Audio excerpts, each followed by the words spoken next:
Hello, everybody. We are going to get started now as people continue to arrive in our workshop. My name is Dr. Diana Fishbein, also known as Denny. I'm the president of the National Prevention Science Coalition to Improve Lives. I also work at the Frank Porter Graham Child Development Institute at the University of North Carolina, and I have a part-time position at Penn State University. I want to personally welcome you to our third workshop on building the movement to prevent trauma and foster resilience.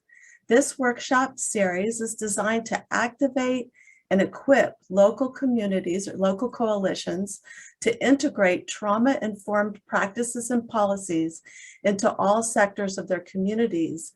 And ultimately, we want to see this throughout our society. Reaching this goal requires a collective effort by all of you and the people, systems, and policies you influence to become engaged in this process. Nothing could be more important.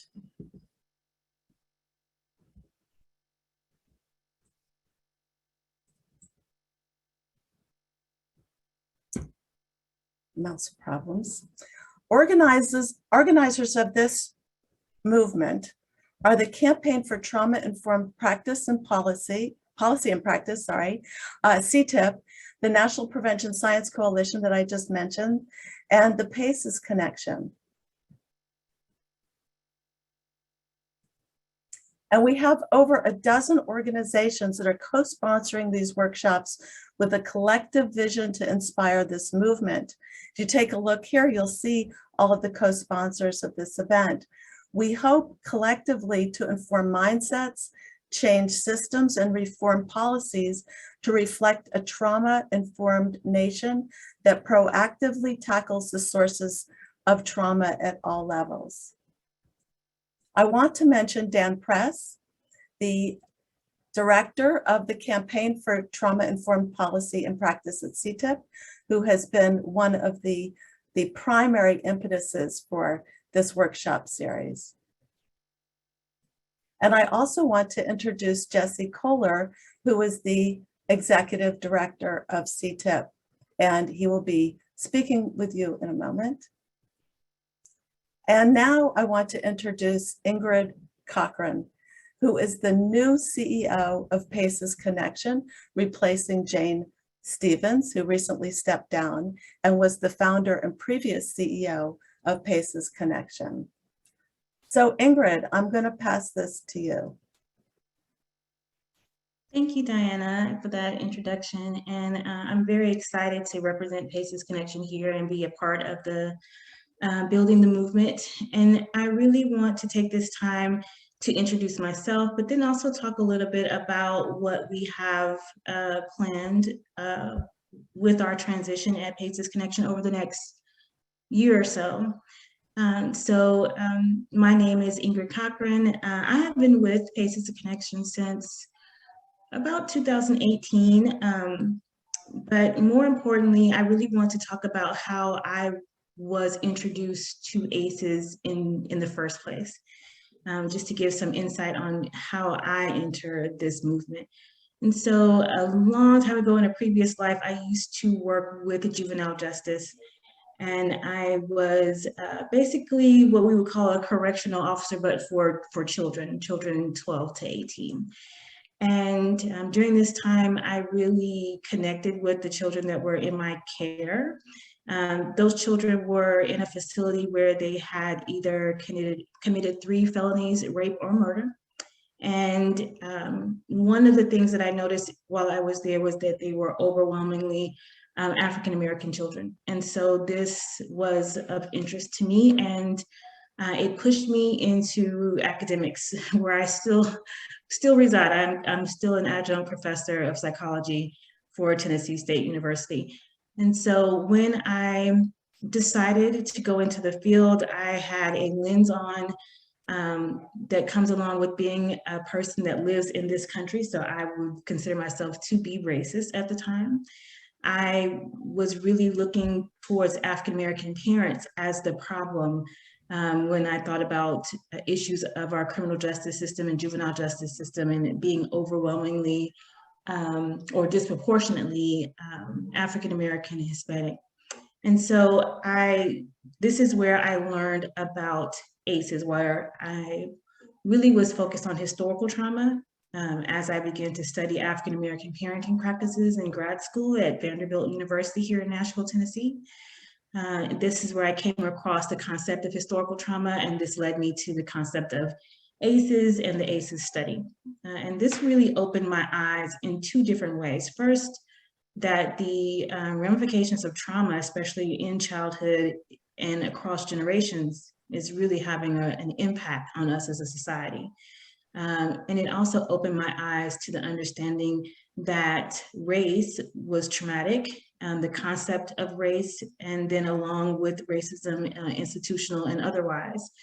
And this had really distorted parenting practices, our individual perceptions of ourselves, our core memories around our racial identity and things of this nature. It was extremely fascinating to me. And then I moved into spending all of my time in my volunteer time really focused on how adversity in childhood is connected to health outcomes and social outcomes in adulthood. And that is when Jane found me, and she hired me because I was already doing the work for free here in Nashville, Tennessee. And so that has really been my journey here. Since being an employee of PACES Connection in the last 3 years, I have really brought in our understanding of race and equity and how these issues connect with the PACES movement. We have started a race and equity group internally that helps us with our internal practices as well as our external practices.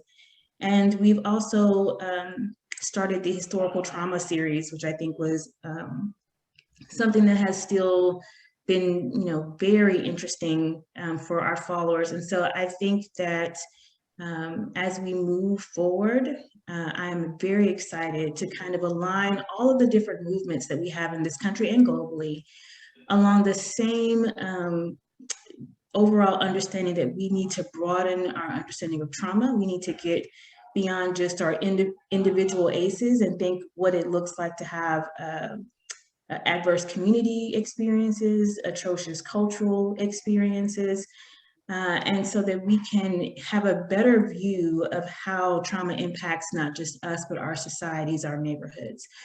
And this is more relevant than any other time because we are currently in the collective trauma of COVID-19.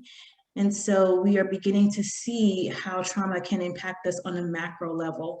And this will help us in many ways to understand the implications of trauma, but then also to be able to communicate to a larger audience around the impact of trauma and what that really looks like for our society. And so that is the focus that I have over the next year to 3 years, is first broadening our understanding of trauma, to really take a deep dive into collective trauma, historical trauma, how climate change and environmental issues are impacting us as well. To bring in people who are not already a part of our movement.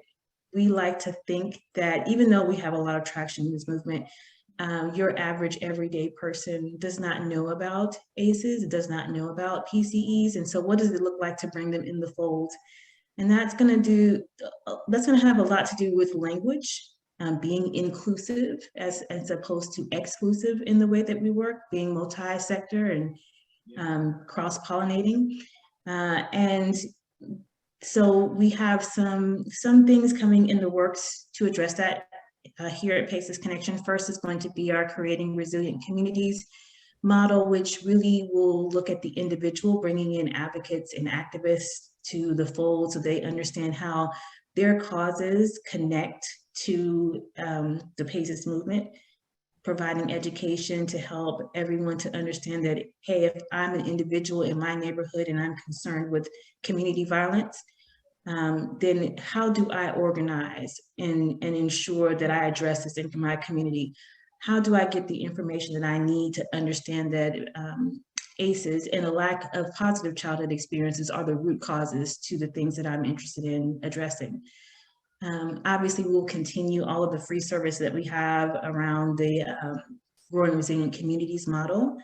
And then we are also adding services for our communities that are a little further along and need consulting, or they need to be connected in what we call our cooperative of communities, where we are basically moving forward with learning collaboratives and consulting that allows for these more established movements to have the impact they would like to have. So basically systems transformation. And so I thank you so much, Diana, for inviting me here today so that I can introduce myself. I'm very excited to be a part of this movement, and I hope that today's lessons are exciting and interesting, and that we can really move forward from this conversation, ready to mobilize on not just the macro level, but the micro level. So thank you so much, Diana. Thank you, Ingrid. It is an absolute honor to be working with you and with Basis Connection, our 3 organizations, plus all those that are supporting this movement are just amazing. And we're going to do very exciting and important things together. So thank you so much for that very substantive introduction. We're thrilled to have you. So here is today's agenda. We're going to focus on the justice system. It's going to be led by Becky Haas. We have a number of very prominent people in this area. Chief Leusner, Ben David, District Attorney Ben David, Sheriff Walt McNeil, Dr. Stephanie Covington, and William Mazur are all going to be speaking to you today. Our second panel of the day is on the child welfare system and transitional age youth. And so we'll have Rashaun Bennett. We'll give you more details about this a little bit later, but we'll be, really focusing on children that are aging out of the system and what their experiences are and how to deal with them. So, from a systems perspective. And then I also want, just as a reminder, that on February 18th is our next workshop. So I want to mention that we will be building the movement through transformative justice and faith-based communities. And so we have a workshop that's going to be provided by the Mazzoni Center and the WOHR Philadelphia Center Against Sexual Violence, that's going to provide a full workshop in panel 1, having to do with transformative justice. And then the second part of the day will be devoted to faith-based communities run by Sang-Hoon Yu. And we have some really just very deep and meaningful speakers for that day. Now, before we get into the meat of the session today, a few housekeeping items, if you will. As you already know and are already doing, please feel free to exchange with one another in the chat. It gives us all a sense of community around this movement, which is very important. But if you have questions for the panelists or for one of us, please submit them to the Q&A and not in the chat, because the chat, as you can see, rolls by us so fast, we can hardly keep track of it. But also rest assured that the chat is saved in a text file afterwards, and we go through it and we summarize it. We identify important comments that are being submitted, people who are attending that have something to say, links that are provided, and so forth. But if you have a question, please submit it to the Q&A, and Jesse Kohler and I will monitor it. Please also store the invitation link for today's session in a safe place, because it is the same link that we use every 2 weeks for all of the workshops. We also have an emergent resources page on our respective websites that will become available and increasingly populated with the handouts, the PowerPoints, website links, and other resources having to do with this trauma-informed movement. And so please check our websites often. You can expect an email asking you to take a survey afterwards. The link is also on the website for the survey. It's very short, and we really want to be able to evaluate the workshop content and the format and the delivery. And so it's important that we hear from you on the survey. When we go to breakout at the end of the day, if the session ends too soon, in other words, if I get off 5 minutes after the end of the session and you're still looking for the link, know that it can be found on our websites. So you can still get into the breakout session. You have to go to a different link for the breakouts. And then finally, the recordings, the videos of all these workshops will appear on our respective websites just a few days after each workshop. Okay. And just want to say, stay tuned. We're thinking about compressing some of the workshops or splitting them up so that it's not 4 hours of such substantive conversation and information, but we haven't made a decision about how exactly that will be done, but we will stick with the schedule. We just may reformat some of the sessions a little bit. Okay, so I'm going to stop my share and I'm going to ask Jesse to take it from here. Thanks, Denny. And just really quickly before we get into the panel, which I know is why everybody is really here, just to remind folks that the reason for this whole workshop series, the Building the National Movement to Prevent Trauma and Foster Resilience workshop series, is to help you all take action. As you listen today, consider ways that you can reach out to your chief of police, a sheriff, a district attorney, or your own prisons, as well as in the second workshop session, ways that you can reach out to different people in the welfare sector or just others who support youth transitioning out of systems involvement.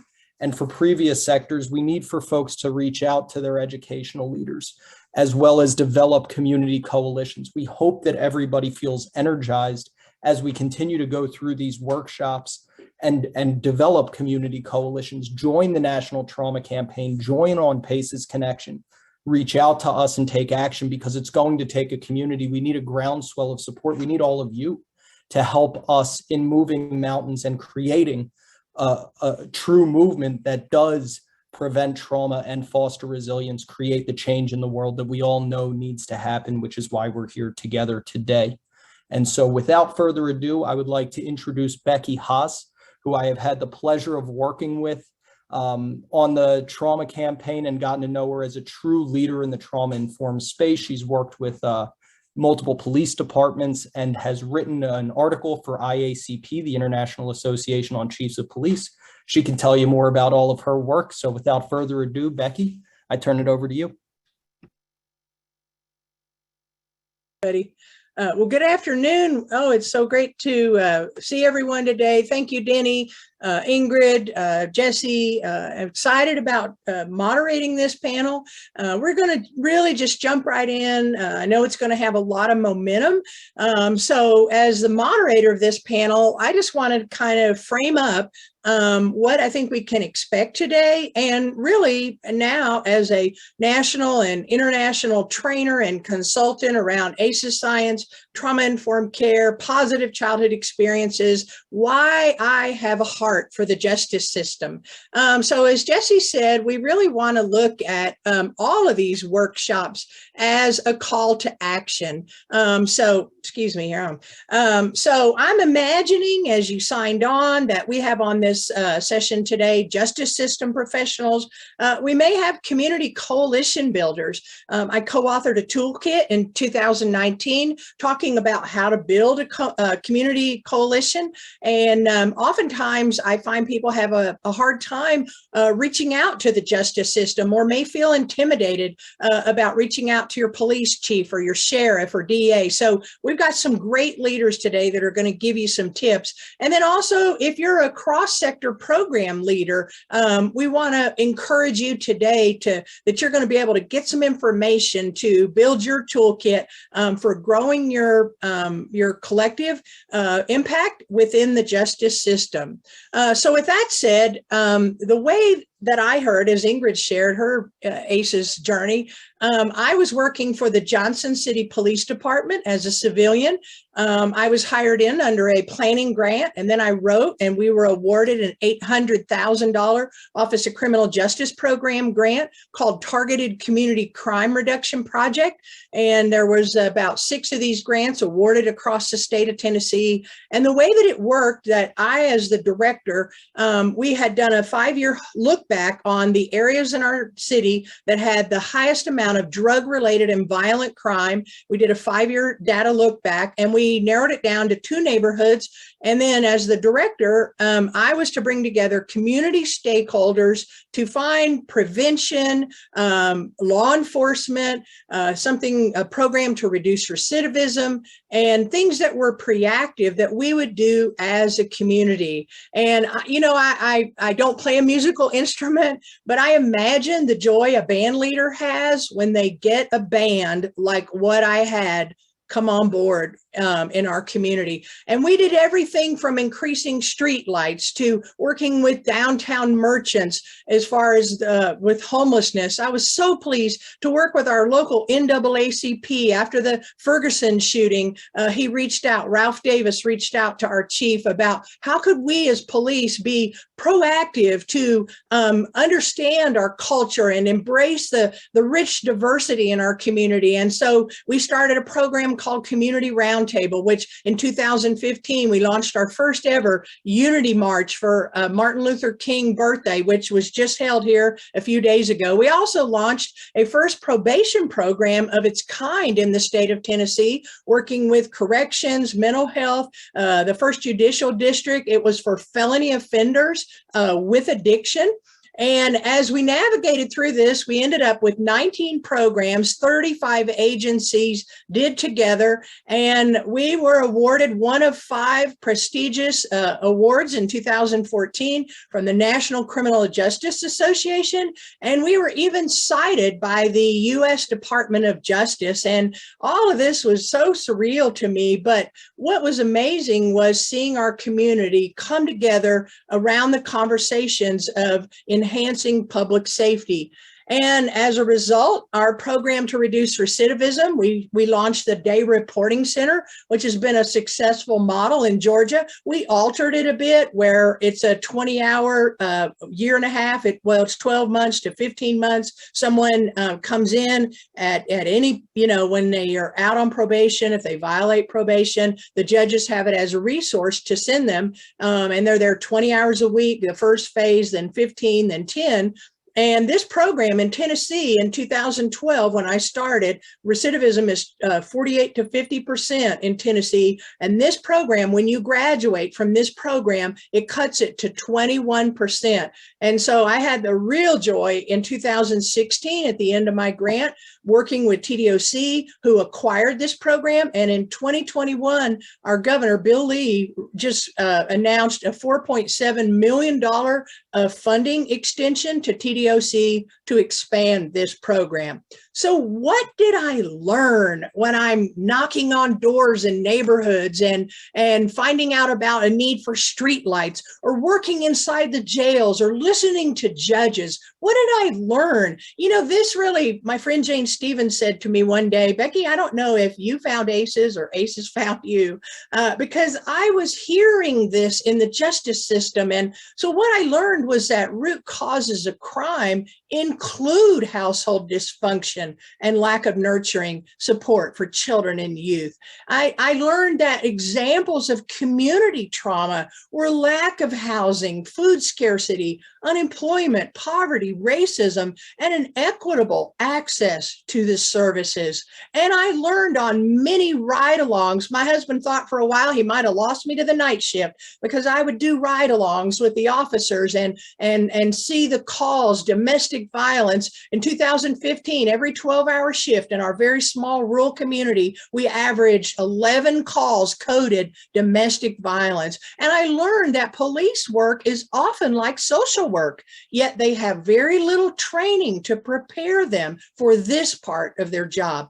And then I also learned that judges, police, and probation professionals want to see those in the justice system succeed. And there are often barriers and challenges. You know, we had to get a new bus stop added when we added the day reporting center. And I don't know about your town, but we don't get bus stops added very often. It's very scientific how it's laid out. So I took the director of community corrections, my sentencing judge, and the chief of police, and we went to see the director of transportation in our town to see if we could add a bus stop that would deliver individuals to our program, because the nearest bus stop was a mile away. And many of these individuals coming out of prison didn't have a license. And when the director of transportation agreed to add one stop a day at 8 o'clock in the morning, the judge went in his pocket, pulled out $100 bill, and he said, I will pay for the first 100 passes to help people to get to the program. And so I just saw over and over and over how many justice professionals want to help see those in the justice system succeed. And then I also learned that costs of incarceration are staggering, and yet they're not solving or reducing the problem. And then I learned about ACEs and trauma-informed care in the middle of all that. And I saw that it was a missing piece of the puzzle. And so I set out to train my town. In 2014, SAMHSA had a concept paper, and it said, of 21 pages, it said that you need to address trauma and reduce the effects to childhood adversity through a public health approach. So I began to write trainings, because my background is training, content development and training.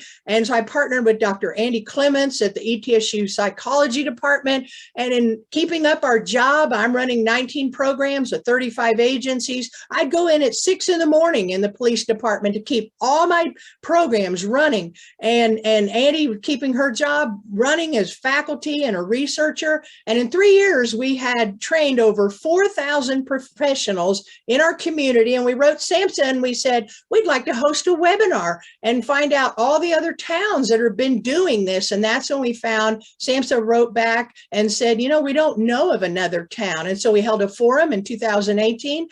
First Lady Tracy Quillen Carney attended, our own First Lady, Chrissy Haslam attended, and we made the headlines in our local newspaper. After that, I was quickly recruited to healthcare, but I'm not going to talk about that. But I want to just get ready to segue to our wonderful panelists by why justice professionals need to understand trauma. Is because being trauma informed can improve criminal justice outcomes. And we see that most individuals involved in the justice system are trauma survivors. And ACEs science can help them understand it's not what's wrong with you, but maybe what happened to you. And I love this one. The justice professionals are present in traumatic circumstances, and you are the intervention. And we can do our job in enforcement and enforce accountability, but we can also learn how to show support. And then through your role, though your role is not one of a therapist, your responses can be therapeutic. I was speaking at a conference last October in Indiana, and went a few days early to visit an old college friend who'd been a bridesmaid at my wedding, and she works for a 5-term Indiana congresswoman. And so we were going out to eat and visited a beautiful Amish store, and the congresswoman told me that this store had been held up at gunpoint, which is very unusual for something like that. So as we went in the store and we began to talk to a little store owner, she was telling the congresswoman about her trial coming up and how her detective was coming to the home and was going to pick her up every day and sit with her in the court. And I thought to myself, what a beautiful example of being a trauma-informed detective. And then we also see, as some of the panelists are going to say, share with you, how that understanding and identifying trauma behaviors can assist justice professionals in criminal investigations, conducting interviews, and then next steps of what those need in the justice system. And so my own work of all the different kind of sectors that I now train, I've been doing trauma-informed policing training. I've had the joy of training 1,200 in the Oklahoma City Police Department. I was training the Delaware State Police last summer for the Delaware Department of Education. And in my own state, in Tennessee, when Governor Lee passed a Handle with Care law, I helped the Tennessee Association of Chiefs of Police. We recorded this training for our officers statewide so that officers are understanding about trauma on their job and how they can reduce it for children and for other individuals that they encounter. And as Jesse mentioned, I was super pleased to submit an article that was published this last October in the International Association of Chiefs of Police magazine, talking about increasing empathy through policing. And, you know, one thing I just want to leave you with is you hear these seasoned justice professionals share. It's been my experience, justice professionals welcome training. They welcome hearing this information. And so here we have a great testimonial from who was the interim chief when I presented up there, Jeff Becker, about how he felt that trauma-informed policing was very substantial and helpful. And then also we see a recent publication in the National Association of School Psychologists. They did a study, and lo and behold, they found that school resource officers felt often they were not having the proper training to come in with their job, and they all had positive responses. And then in working with juvenile justice system, I've had the pleasure of training 3 courts, and Honorable Judge Powell in Virginia. She talked about how insightful it was for them to begin to understand and think about the backgrounds of the lives of those that are coming into the juvenile justice system. So there's my contact information. I'm going to stop sharing and bring it over to our very first panelist. And it's really a joy today to introduce my friend, and we have presented on other national events together. I'm very fired up about this, as you can tell. Well, you're about to meet somebody who probably supersedes that, you know, in Chief Leusner. So Chief is Chief of Middle Township, New Jersey. He's 24 years experience in law enforcement. The last 12 years he served as Chief of Police. So with that, I'm going to turn it over to my friend Chief Leusner to share about his work. Thank you, Becky. Really happy to be here to share with you a number of things that we are doing here in New Jersey.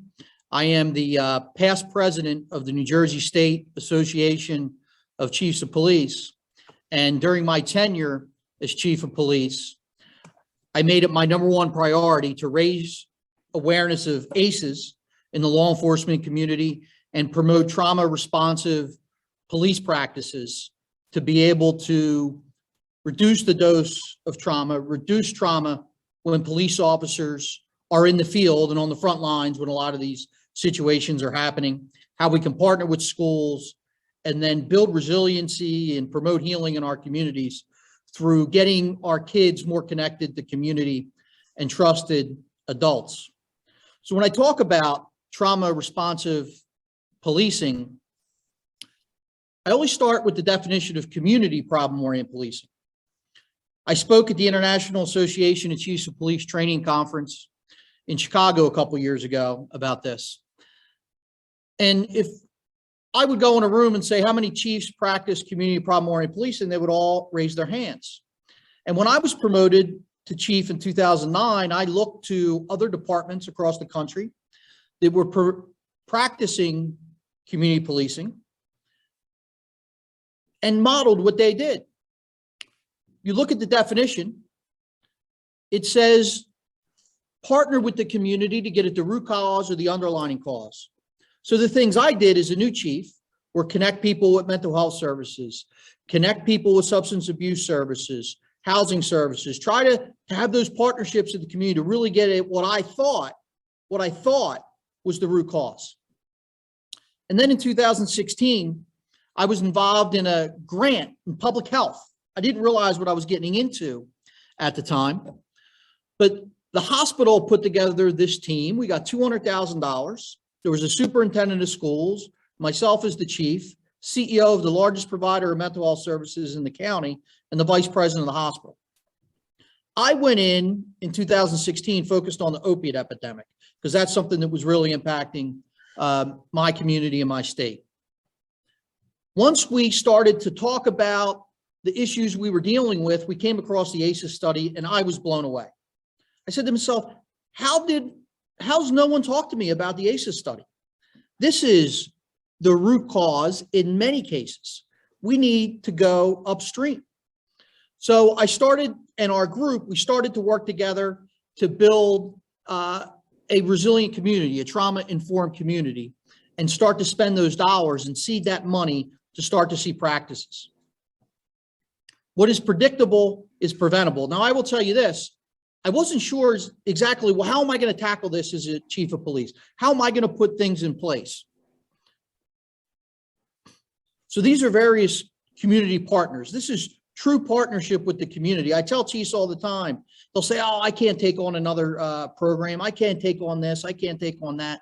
There are so many people in the community. When we get outside our silos, people that are really willing to work with us on putting these practices in place. So the training. I met Dr. Lori Desatel from Butler University. She is in charge or runs the Applied Neuroscience Educational Unit at Butler University in Indianapolis. I met her co-author, Michael McNeil, and I started to see there are things that we can do in law enforcement. So we put together a training program for all of my officers, and I delivered the training as a police officer, or as the police chief to all the police officers. Every officer saw the film Resilience, the biology of stress and the science of hope. Every one of my officers, they come out of the academy, they see that film. We also showed this film, which I think is important, from the California Attorney General's office with Dr. Bruce Perry about domestic violence. I had to have a strong foundation for our officers to understand the impacts of adverse childhood experiences and toxic stress on the mind and bodies of kids. And this was my goal, to change the officer's mindset from not what's wrong with this kid, but what happened to this kid. And if I can get officers to have that shift, you see the situation completely differently, and you see so many more opportunities. So this is just some of the stuff we went over on our training. Dr. Desatel helped me put together overview of toxic stress, that behavior is a symptom, that it's coming from a place of pain, persistent state of alarm, that it takes a calm brain to calm another brain, right? That we are feeling human beings who think, not thinking human beings who feel. No one in the history of the world ever calmed down when they were told to calm down, that we have to understand how our nervous systems, especially in younger people, work. And that this is the important part, and this is where I put a lot of my focus, because as a police officer, you want to solve problems. Well, how are we going to fix this? That the importance of a connection, it only takes one relationship to make a huge difference in a child's life. So we started to put this in place. And this is where I really saw a lot of connection for my officers. You'll be hearing from Deputy Chief Bill Mazur in a little bit. And some of the calls, and Becky was on the call with the Deputy Police Commissioner from Philly a couple years ago, where he said, we can't ask our officers to be trauma-informed with the community unless we give them the skills to be trauma-informed with themselves. As a police officer, you see terrible, terrible, terrible things. I don't know any other way to say it. It just lives inside you. And we need to do a better job in our profession. In New Jersey, we have a program, resiliency program, that's modeled off of the military and the FBI National Academy Associates to help officers deal with and cope with the trauma that they see. And I said to my officers, we all know people in our profession, I had an officer commit suicide, that struggle with the things they see day in and day out. Now think about a child who doesn't have the support system of maybe a department or trusted adults or other people that they can count on. The brain and body is not fully developed. Think about how we struggle with what we see. Now think about that child. And I will tell you, I saw a significant shift in our officers. So we did that training. The next thing I did was put in place a trauma responsive police policy. Took information from the International Association of Chiefs of Police and Yale Childhood Development Center. Such things as, when reasonably possible, avoid making arrests in front of children, avoid interviewing witnesses of a crime in front of children, don't use children when there's a language barrier, reinforcing safety after an incident, get down at eye level and talk with the child. Questions you can ask about video games or different ideas. We do trauma bags now, comfort bags, where we can give child a stuffed animal or some other stuff that we pass out to the community. Tactical breathing, how to regulate a child on a call. Follow-up visits, that if you can communicate safety, even brief 5 minutes, we try to do with our SROs in school, how important that is. SWAT operations. I was a SWAT commander. Nobody ever talked to me about the impacts of a SWAT operation, right? Nobody ever talked to me about that. How are we going to handle that? What's going to be our plans if children are present? Death notifications. How do we make death notifications when children are involved? And there's a great toolkit at the International Association of Chiefs of Police that provides information for departments to be able to put those programs together, or that policy. This is just a picture of the comfort bags we have.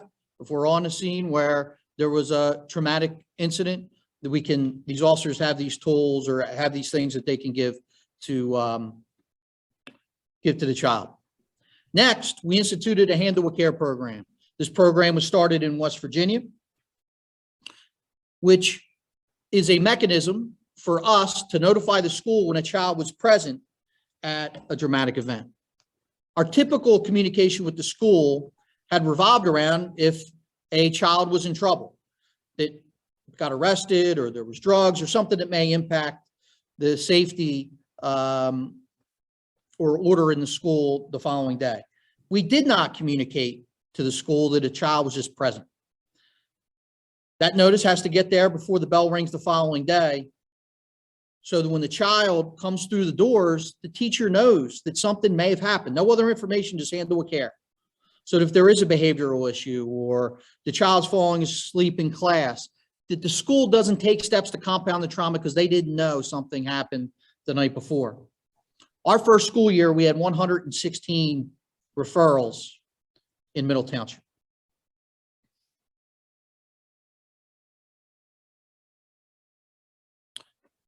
In 2020, Attorney General Graywall issued handle with care directive for the entire state. Middle Township was the second police department in the state.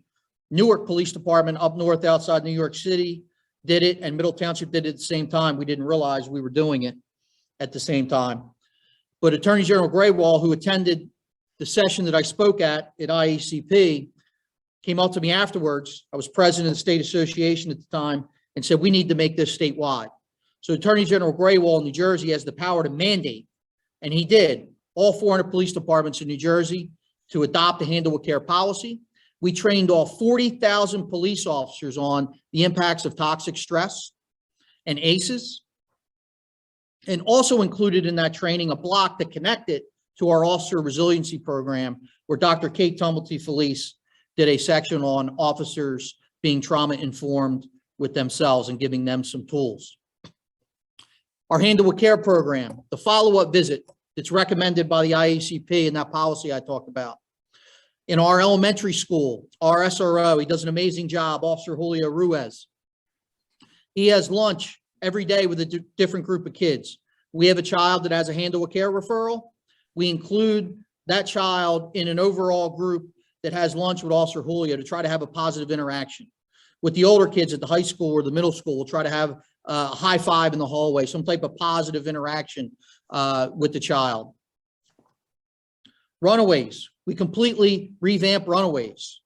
Dig a little deeper. Is there something going on? You look at calls for service where children run away. Lots of times there's something going on that's not being addressed. How can we get at the underlying cause and make sure that we're getting support to these kids the best we can? And the last part that I'll go through quickly is building connections with kids when there's not a problem, crisis, or emergency. Our school-based programs. In 2016, before I learned about ACEs, we had one program in the 5th grade. It was the DARE. It's now the LEAD. We now have officers going in the school DEA Operation Prevention, 8 weeks. Teach about prescription drug safety. Our LEAD program, a drug prevention curriculum, 5th and 7th grade, and then an opiate prevention program in the 10th grade. In Middle Township now, a police officer comes into the schools, positive interaction when there's not a problem, crisis, or emergency, good curriculum that we hope is going to make a difference. 4th, 5th, 7th, and 10th. That's what we expanded it to. Next, we put together a police youth camp free of charge. The principals will be able to refer kids to the program. We have a nonprofit substance abuse treatment agency and prevention agency that delivers life skills curriculum, evidence-based, botman skills, focusing on decision-making, communication skills, trying to give these kids skills so they can succeed. We targeted the middle school where we believe that they were most going to start to see peer pressure and have to make decisions. These are some pictures. This is the Coast Guard base in Cape May. Every Coastie has to go through basic training in Cape May. We take them down there, try to expose them to the military, get them thinking about their future. This is a ropes course to build confidence. These are just some pictures I'm going to go through quickly. We do fun police stuff, but we also take them to do fun activities in the community, cops and kids doing stuff together. The business community supports this and gives us money. They want to be part of this, like Becky said. The community wants to be involved. The goal is a trauma-informed community. We do a little physical fitness in the morning. I don't know how that youngster is on one arm, but she challenged Sergeant Brian, and he couldn't do one arm, that's for sure. We have a dive team. We go in the pool. Again, just some quick pictures. We have a graduation. This is Oscar here. His parents were so proud when he got the director's award. He came up at the end of every day and shook each officer's hand at the end of camp. So we do a graduation, the mayor's there, I'm there, and every child gets a certificate. This is my favorite stat. One of our partners, I said they want to be in the community, they want to be helping you. 7% of campers said pre-camp they did not have a trusted adult before the camp, but now they do. That is changing lives. That is absolutely changing lives when you look at the research around ACEs. I have 1 or 2 more minutes and I'll be done, and I'll be within my 12 to 15 minutes. I didn't see this coming, the impact on the officers. When I put this together, it was all about, okay, ACEs, how are we going to reduce trauma? How are we going to build resiliency? To take officers out of that cycle, week in, week out, of just dealing with negativity and get them interacting with our kids when there's not a problem, crisis, or an emergency, it's just as healthy for them, in my opinion. Trading card, these are just other programs real quickly I'll go through. You collect 10 cards from a Middle Township police officer, you come in and get a prize back from the department. When we first launched this, we had over 30,000 views within 24 hours on our Facebook page. It gave people an excuse to come up and talk to a police officer. Becky mentioned earlier, it could be a little intimidating to come up and talk to your cop. This helped break those walls down. We had kids chasing cops all over town when we first announced this. E-gaming between cops and kids in the middle school, playing appropriate video games with a life skill lesson. Going into pre-K and kindergarten, our Pause and Patrol program, twice a quarter, just interacting and playing with kids, getting to know their police officers. Shop with a Cop, we did that with some community groups. The Progressive Black Initiative that formed after the protest and the murder of George Floyd came together and said, how can we promote more connection between kids and the police in our community? So they get put with a police officer and they go and do shopping with that police officer at Christmas time. We've done it 2 years in a row, been hugely successful. These are pictures of people posting on our page. Officers know it is a priority for police youth engagement in our department. Just some pictures of our officers. Finally, we talk about trauma-informed community. Police chiefs have a voice in their community to raise awarenesses on this issue. We hold free screenings of the resilience film, bring all segments of the community together and talk about how can we help our kids. Let's raise awareness. This information needs to get to everybody. And I end with this, my final 2 slides. No child says, when I grow up, I want to be human trafficked or addicted to drugs or a domestic abuser. No child says that. And there are things we can do to prevent that. And when I tell people, police chiefs and other folks I talk to, if I don't have you, it changes lives. Well, it is a safer community. And if I don't have you there, it saves money. And then finally, I put in there the expanded improved workforce is because the Chamber of Commerce here in New Jersey has been very interested in this work. Who doesn't remember their first boss and the impact they had and the impact that they can have and make sure they have this information? So that's my contact information. Those are things that we're doing here in New Jersey. And I'm looking forward to learning from the other panelists to see what we can add to here. Thank you.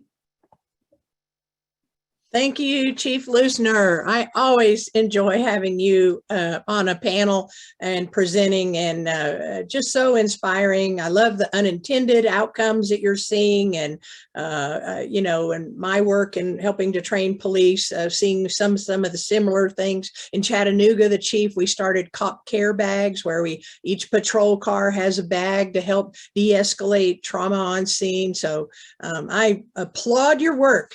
All right, the next one we're going to move on to now is my esteemed friend and panelist, Ben David, who's the elected district attorney since 2004 in North Carolina in Wilmington. He served on the North Carolina Chief Justice Commission on professionalism and the Governor's Gang Task Force.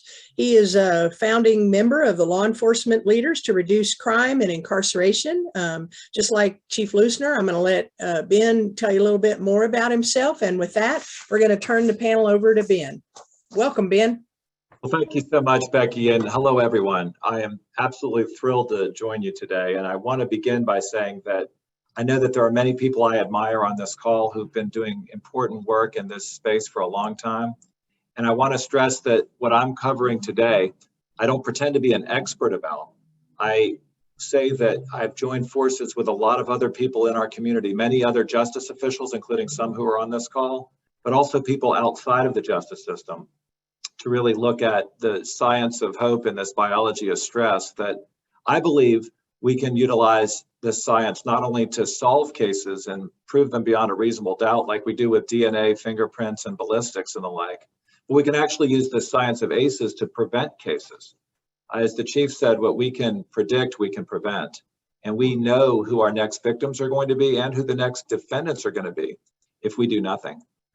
So what I'd like to do now is try to share a PowerPoint with you. And if we can do that, then it'll be a lot easier to follow along with me.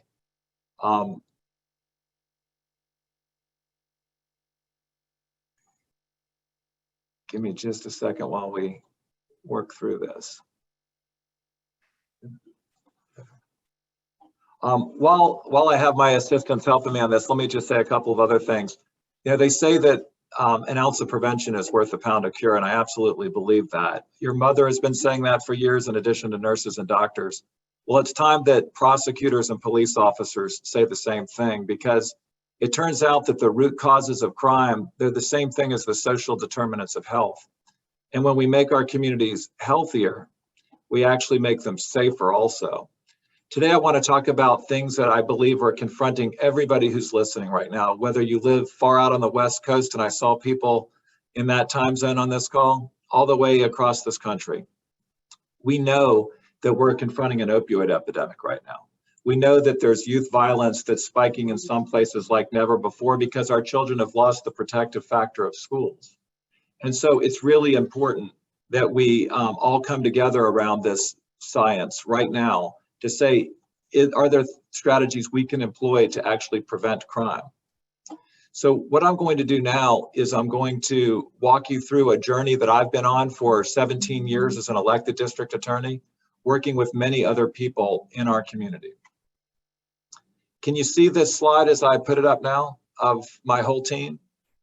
Okay, these are the 50 men and women of the district attorney's office. I give them all 2 hours off each week to go volunteer in the community because I believe that you need to get out among the people you serve to really make a difference. The most popular employee, of course, is who I've circled, and that's our dog Potter. We actually got him as a therapy dog. He's the first ever facility dog certified in the courts in our state.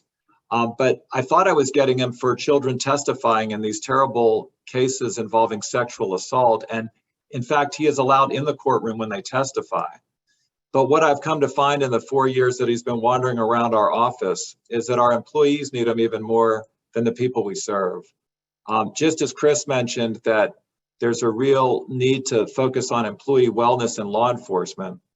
We deal with that same toxic stress on the front lines of prosecution. It's not okay that there is stress in our jobs and stigma associated with coming forward to say, I need help. We need to end that culture that says that. I don't like to live in a country where the rate of officers killing themselves is higher than killed in the line of duty each year. And 40% of them commit suicide within the first year of retirement. So I think what we need to do is love our people along the way. And as employers, as chiefs, as district attorneys, as people who sometimes run the largest law firms in their communities, DAs can play a vital role in that. This is the pound of cure that we've focused on for so long. This is a prison cell. We know that we're 5% of the Earth's population in America, but 25% of the world's prisoners. No one agrees with mass incarceration. Certainly, it's now more than 3 million people are incarcerated in our country. It's bigger than 37 of our states. If what we were talking about now is how to really reduce prison cells and to say, yes, we want murderers, rapists, armed robbers there, but not people who are mentally ill, not folks who are drug addicted, and certainly not our children, then what we have to come up with is different strategies for fighting crime that maybe are not traditional ways of prosecutors and police talking about them. And that's the pound of cure that we're going to be getting into now. Let's start with what we can all agree on. Many people who join law enforcement and are become prosecutors do so to help out a little girl like this. It's hard to know what she's experiencing in this picture, but it's undoubtedly trauma. You know, maybe it's parents yelling in the background. Maybe she's afraid of that guy coming into her room later that night. Whatever it is, this is toxic stress. This is something that is not just a one-time event like falling on a bicycle and breaking an arm. That's acute trauma. No, what this is toxic stress. It's every day. And the pressing question that I don't think we've asked enough as justice officials through the years, that we're starting to now, is what becomes of this little girl? Well, to answer that, let me show you an actual young woman who I met the first year I was a prosecutor here in Wilmington. Her name is Amber. I won't give you her last name. This is not a yearbook photo, it's a mugshot. And I think at this point in her career, we had arrested her for shoplifting. Here's 2 years later, same girl. Now it's prostitution, because when you're addicted, you'll do anything to afford it. And this is what crack cocaine looks like. Now it's heroin. Same young woman. And what a difference a decade makes. Should we be surprised that she's in our jail tonight? Wherever you are in America, my guess is that there's a person, there are many people struggling into grips of addiction who are serving out life sentences maybe 2 weeks at a time. They're in that revolving door that's in and out of the justice system. And why is that? Despite all our best efforts with drug treatment courts and other innovative approaches that we have championed here in this district, why? And we know the answer. The true gateway drug to heroin is not pot. It's not even pills, although 80% of all heroin addicts do start with pills and 75% of them start with someone else's pills. So it's very important to stop pills being out on the street. Now, the true gateway drug, as we all know, is childhood trauma. It's people who are medicating their pain and who are seeking outside sources to deal with it. We can do better in America than we're doing right now. I want you to consider that over this last year, over 100,000 people died of drug overdoses, usually from opioids and fentanyl. That's more than car wrecks, it's more than gunshots. It's now the leading cause of death for 18 to 45-year-olds in our country. I believe we can fight the heroin and opioid epidemic by understanding ACEs. First thing we need to do in law enforcement is what we say we don't do anymore, which is we don't blame victims. She's not a prostitute, she's being prostituted. He's not a drug addict. He's a young man struggling with addiction. Judge Corpening, my chief district court judge who's on the line right now, he and I both went to Wake Forest Law School. We say there's no such thing as a problem kid, only a kid with problems. We need to change the nouns to the verbs in order to get to where we really are, which is not what's wrong with you, but of course, what happened to you. And when we understand that childhood trauma, we can look at it through a different lens as justice officials when we're intaking these cases. Here's another thing I found a few years ago. like many places in America, we now do what's called crime mapping. That's where we look at statistics, crime reports, hospital reports, shot spotter data, literally triangulating the sound of gunfire to specific locations in our community to know where the crime is occurring. Once we found out where the high crime areas were, and again, we didn't pick this location based on any demographic information other than where is the crime happening, we drew a big zone around it. And we called it the Youth Enrichment Zone. We patterned it after the national best practice, which I highly commend to all of you, which is the Harlem Children's Zone in New York. We knew that we wanted to bring in a lot of resources like great baby colleges and schools to get to the root causes of what we were seeing in so much gang violence that was eating up these neighborhoods. And what we decided to do was send social workers in to work with them. This was a decade plus ago, under the roofs of these children, to find out where they were coming from and what their challenges were like. And here's what we found. Not surprisingly, when kids lack structure at home, they find it in each other. That's called a gang in many places. But when we peeled back the onion a little bit more, here's what we found in just the one school that was taking on all these children for just an 8th grade class. There were 84 homes, 256 children, just 4 dads. Now that's not unique. In fact, I think if you were to go to many hotspots in this country, you're going to find similar challenges. And of course, it almost overlays exactly with the high poverty we're seeing and these ACEs that we're all familiar with. You are the experts on this, but just to remind us, these are the 10 questions you can ask. And there's profound implications for people who answer yes to 4 or more of these questions, 6 or more of these questions, right? We know that it has high predictive value of being justice involved one day. Someone who answers 6 or more of these questions, yes, has a 20-year less life expectancy than everyone else. But for police and prosecutors, we know that 70% greater likelihood of being a defendant or a victim of a violent crime if you answer 4 or more of these questions, yes. 62% of the IV drug users here in Wilmington, North Carolina, answer 4 or more of these questions, yes. How are you doing in your community? It's the same, and we know that. I love the pair of ACEs. I know many of you are familiar with this also. When I think of the tree, those 10 questions, I think of that little girl huddling in the corner. I think of the opioid epidemic. And when I think about the kids in our youth enrichment zone and all the things we're trying to do them to get to a place of safety instead of a place of danger, I think of the roots. I think of those adverse community environments that they're in and realize that we have a real structural inequality that's everyone's talking about in America, and police and prosecutors, particularly in this last couple of years, have focused on it like never before. So what do we do about all this? Well, first, we need to recognize again that it's about justice involvement, and the higher the ACE score, we know the greater the risk of substance abuse, mental illness, incarceration, and the list goes on. And so if we know that, if we can predict that, we can prevent it. So what I really want to stress to all of you is something I've come to see in my 23 years of being a prosecutor. I've seen now not just the same individual grow up, but sometimes whole family units come through this system. And it's absolutely true that today's victim is tomorrow's defendant. It's also true, and I love this from the movie Resilience, I'm sure you've heard this before, we need to do a paradigm shift. What's wrong with you is what we used to ask. We need to now ask what's happened to you. And what all of us should be asking who are familiar with this science is, how do we build a resilient community?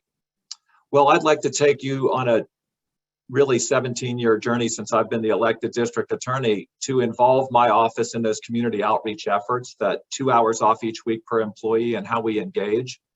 There's a great book called Community, the Structure for Belonging, which is really what community is. You know, belong means ownership, like something belongs to you and you want stakeholders. Belong means membership, and you want to belong to something bigger than yourself. And we want our kids to belong to boys and girls clubs and sports teams, but not to the Crips and the Bloods and the MS-13. And belong means longing to be, the idea that you can self-actualize in this place and that there really is diversity, equity, and inclusion. And that's a value for the place you call home. We call it the pursuit of happiness in the Declaration of Independence, which is inextricably bound up with life and liberty that prosecutors and police spend so much time trying to protect and promote. And so what I did is I created this starfish model and worked with a lot of local people to say, let's have 5 arms of outreach, these 5 groups that really give structure to belonging, particularly for our children, to make them more resilient, to, in other words, build their bounce back potential so that we're not going to see them justice involved with these diseases of despair. And so I want to just walk you through some of these community outreach efforts, because again, what we're centering it all around is public health. Because again, this is about the social determinants of health being the same as the root causes of crime. So let's go around the starfish. Let's just look at each of these 5 arms of outreach very quickly, and then I'm going to end it. The first is government plays a real role. Here's the law enforcement leaders to reduce crime and incarceration. Remember when I told you about mass incarceration? Here we are 5 years ago, right before we met with President Obama. This is at the National Press Club in Washington, D.C. And these are officers, mostly from very large police agencies. And by the way, I'm 6 feet tall. Look how tall you have to be in order to be a Metro Chief. But what we said is, you know what? We can reduce crime and incarceration. And we can reinvest the money that we are saving in incarceration back into our communities. I was fortunate at the time to be the president of the North Carolina Conference of District Attorneys. We passed what's called justice reinvestment, where we changed the structured sentencing charts for what goes to prison and for how long. We made it mandatory to get probation for drug possession offenses. We reduced habitual felon sentencing, got rid of mandatory minimums with some cases. And we raised the juvenile age from 16 to 18, last in America to do that. And in just 8 short years, while our state has continued to explode with population, we've closed 11 prisons. We've reduced the prison population by 10%. That's 4,000 beds. We've saved $500 million in the process. And that's allowed us to reinvest this into drug intervention efforts, into reentry programs and the like that really matter for the lives of former offenders and for people who need interventions, and also prevention programs that the chief was just talking about. Next, we realized the interrelationship between schools and courts. They're inversely related. If you're in school, you're not in court. But if you drop out, 2 out of 3 people in America are high school dropouts. We went back into that youth enrichment center. We reopened Michael Jordan's old middle school. That's the one on the left. We opened the first ever charter school, all girls charter school in North Carolina for first generation bound girls that are going to be going off to college. She will go to college is what we say at Girls Leadership of Wilmington. And by increasing graduation rates over a 3-year period in the youth enrichment zone by over 25%, we reduced violent crime by 28%. We know, and this is a whole other talk, and I would encourage Judge Corpening to be a speaker for all of you one day, but we've reduced that school to prison pipeline that they talk about by insisting that school discipline be handled at school and not be turned into juvenile petitions. And we really work with our school resource officers and administrators to say, keep most of that stuff at school, save us for when you have the violent crime and the real necessity to make it a juvenile petition. Next, I turned to the business community, and we had over 200 business leaders come forward. And here was my pitch. Just one job per person who's justice involved. We'll background check them for you. We'll drug test if required. We're going to be transparent about exactly who is before you. We're going to give you a 40-hour job interview before they get in there as someone who has earned the right to have a second chance. But the street's always been an equal opportunity employer. And if you're not giving people a chance, they're going to be out on that corner. Chip Mahan, who is a CEO of Live Oak Bank, that's now traded on the New York Stock Exchange and headquartered here. He was my partner in crime, so to speak, with the business community. 500 some people later who have now received jobs through this program. I can tell you that it's greatly reducing the crime rate here by creating opportunity. We also championed a law that's the most expansive expungement in the country, a Second Chances Act, North Carolina Second Chances Act, because even one nonviolent felony on someone's record reduces their future earning potential by 40%. And when you're talking about building resilient communities, this is not the government that's going to do it, it's families. And we have to remember the people raising the children we're talking about, make sure they have opportunities. So really that's the key. You have to make the whole family succeed and not just think about the children in isolation from them. If you want to learn more about this program, go to stepupwilmington.org. And then we went to the jail that was immediately across the street from the courthouse that 16 years ago moved out to the suburbs, leaving a hollow shell between us and First Baptist Church. Many communities, of course, started with a church on one side and a courthouse on the other. And through time, they put a place of incarceration in the center. Well, now that these cores of our communities are getting bigger and more valuable, they tend to move the jails and leave these hollowed out places, and no one knows what to do with them. All the downtown houses of faith got together and said, this former place of incarceration is going to be a place of transformation. We're going to put in what's now 20 different nonprofits working directly with anti-poverty efforts with resilience. We're going to have our drug treatment court in there, I mentioned. Step Up Ministries is in there. We're going to have mental health counseling for our veterans. We're going to have domestic violence training. We're going to have anti-human trafficking efforts under that roof. A place of synergy. In other words, where there was conflict, there's now collaboration. If you want to learn more about that effort through the faith-based community that we're doing on that arm of the Starfish, go to harrelsoncenter.org. And then we really wanted to get all of our nonprofits together. We have over 1,000 in Wilmington for a population that serves about 250,000. That's a lot. And we said they're going in a lot of different directions in agency-specific work. They do wonderful things, but let's not get tied up on agendas. We're here about our children. Let's move the needle and let's see which ones are. What if we all start stroking in the same direction with data-driven alignment? So we really started using some of the same big data that they do in investment banking and in playing Moneyball with sports, and saying we can do the same thing with putting resources in the right places in our community with data-driven alignment. And finally, we put all of those into just one effort, and that was the collective impact around this resilience movement. And we called it capefearcollective.org. I really encourage you to go onto that website if you want to see the dashboard that we've created for our nonprofit partners and some of the issues we're taking on to make our community more resilient. And of course, where we pointed all our efforts was at our hospital, our largest employer, because again, the ounce of prevention is truly worth a pound of cure. Making those kids more resilient, having those checklists that say, and that, by the way, there's schools, for instance, that are already doing the 10 ACEs question, like Glow of Wilmington. So we're getting assessments at an early age. You can know 70% of those ACE scores when a baby is born and checking out of that hospital generally. So we're really working with the hospitals now to say, how do we become more resilient and how can we all work together to prevent crime? One thing we've done is we've created this task force, and I'm very proud that there are so many members of our New Hanover County Resiliency Task Force on this call today. There's several hundred members of our community that are all now speaking the same language because of this great group and the wonderful work they're doing. Shout out to not only Carrie Sipp and her organization locally, but to Smart Start, who first showed us the movie Resilience years ago and got us all on the same page. I'm very flattered that they've adopted the starfish as their logo. I hope it's because of the starfish model I've been talking about.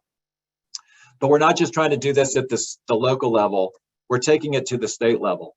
Here's our Chief Justice of the North Carolina Supreme Court, Paul Newby.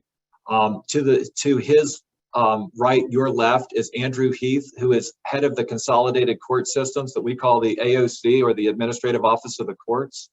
We have 100 great counties in North Carolina, and they're all under the umbrella of the AOC. We all have a courthouse. There's 43 elected district attorneys. I'm just one of them. They asked me and Andrew to co-chair the Chief Justice's task force on making our courts more trauma-informed, ACEs informed. And you can see our mission statement there. If you want to follow the work of the 20 different justice officials, and including public defenders, DAs, sheriff's chiefs, district superior court judges, guardian ad litem, we're all doing the same work right now. What are we doing?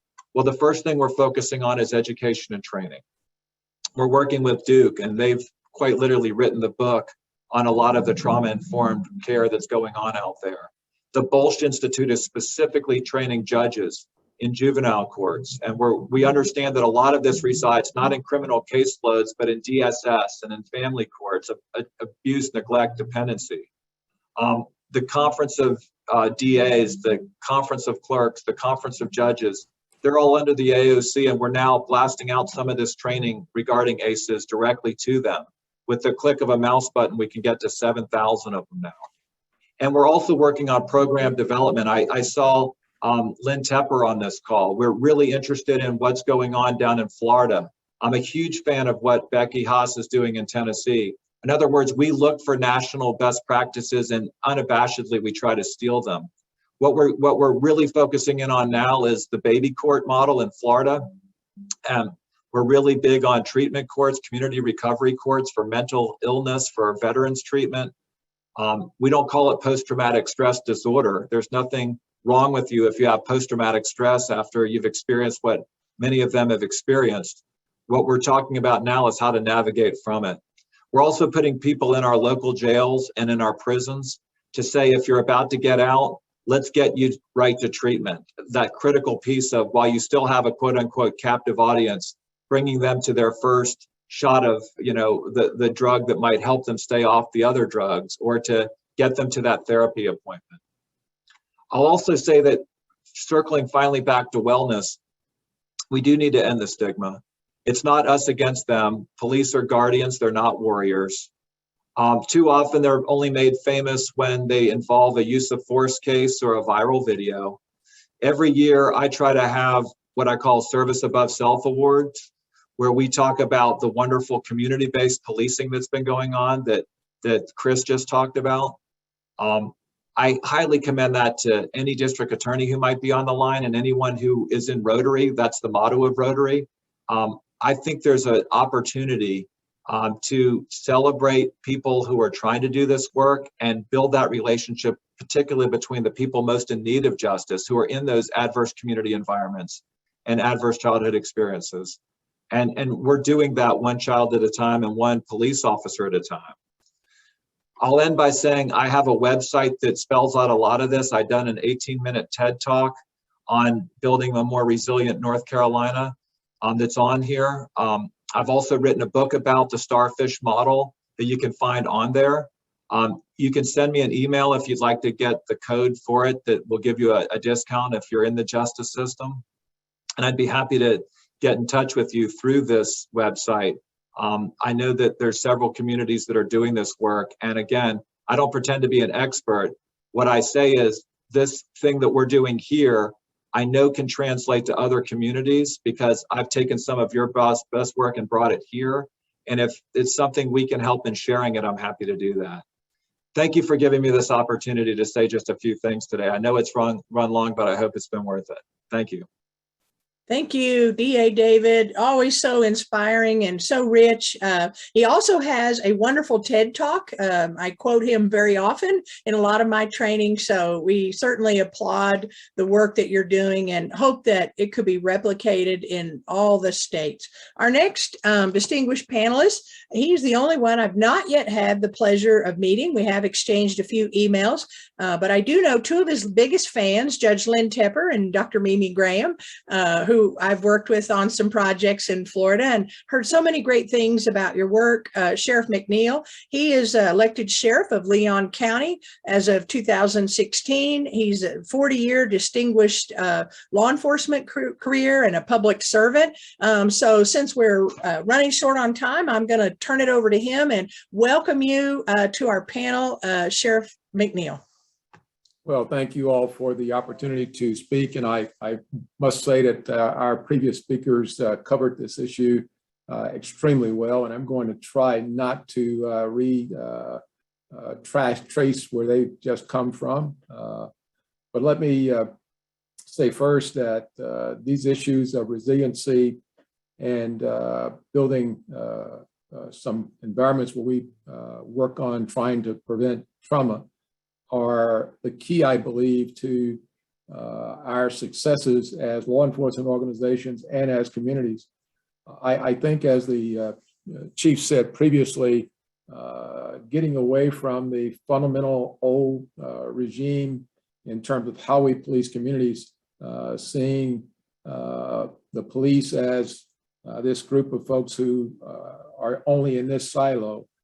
I think that we all now understand how important it is to see trauma and resiliency from the entire community perspective, and that is to build relationships and build understanding within the context of communities that allow us to be extremely focused on the issues that are faced in all of our communities across this country. What we've done here in Leon County specifically as it relates to this is, as I took over as sheriff, we wanted to talk specifically about this notion of policing and communities being so separate and not seeing issues in the same light. We embarked upon what we call an all-in approach to policing in our community, building on the notion that, as Sir Robert Peel said so many years ago, that the police are the citizens and the citizens are our police. And in that regard, what we said was we had a crime rate that had reached something like 20% increase a year over about a 5-year period of time.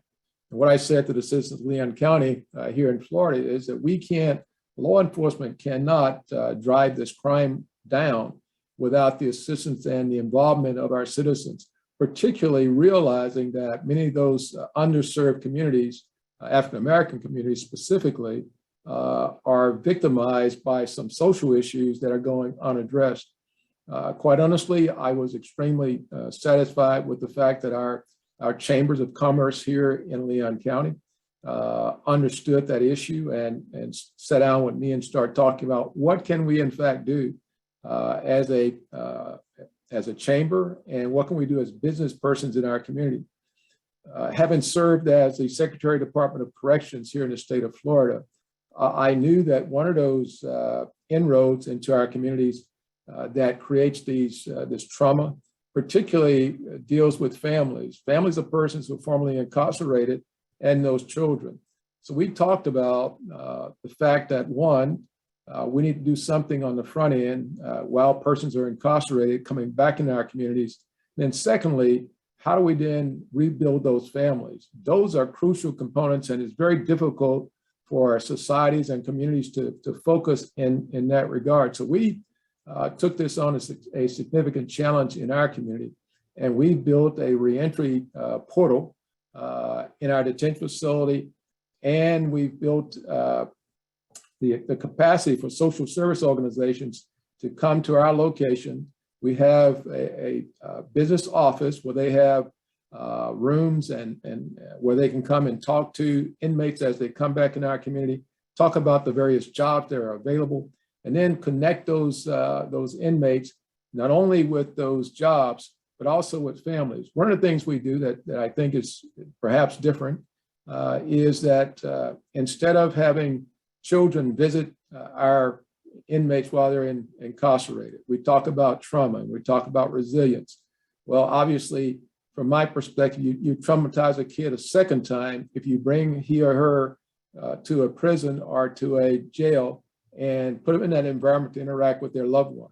What we've tried to do is we partnered with our libraries here in Leon County, and we've set up remote video visitations at the libraries with the children and the loved one. The loved one obviously is still incarcerated, but has the opportunity through the video visitation to have those contacts with their children.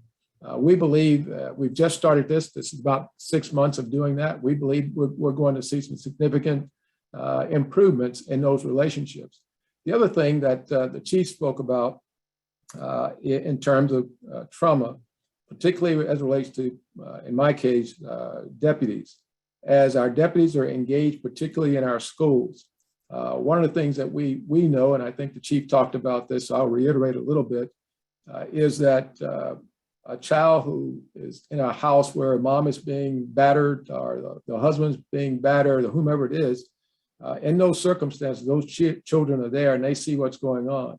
The next day they come to school and they then act out. And what usually happens is those kids are expelled from school or go on and continue to have problems and issues. what we've done is to make sure that our deputies, when they make those contacts, that we then train our deputies to look at trauma, to understand the trauma that the kid's involved in. We'll talk about resiliency, but we then try to pass that child and that information on to the school and to the counselors at the school. So when Johnny shows up on Monday morning after a weekend of seeing these circumstances, he or she is now being met by a counselor who understands and start to try to treat that child.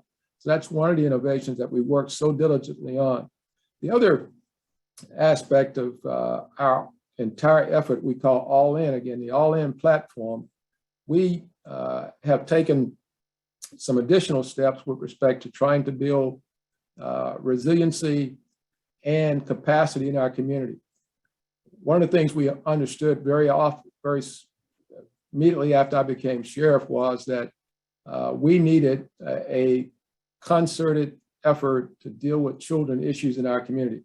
I think you all talked about the fact that we have disparate social service organizations. We have groups that provide services that are not sometimes coordinated.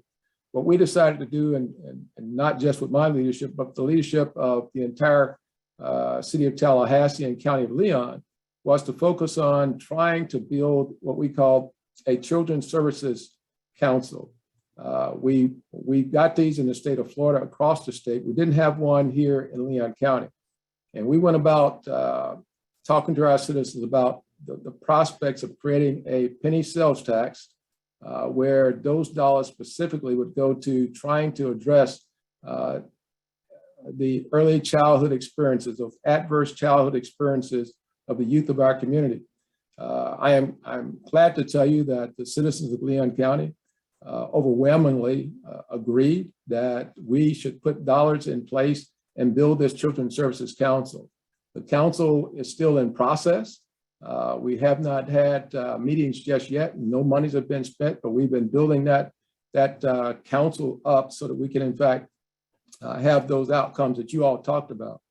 The last thing I'll talk about here this afternoon is we in the Leon County Sheriff's Office, realizing the problems and the issues that we face in terms of crime.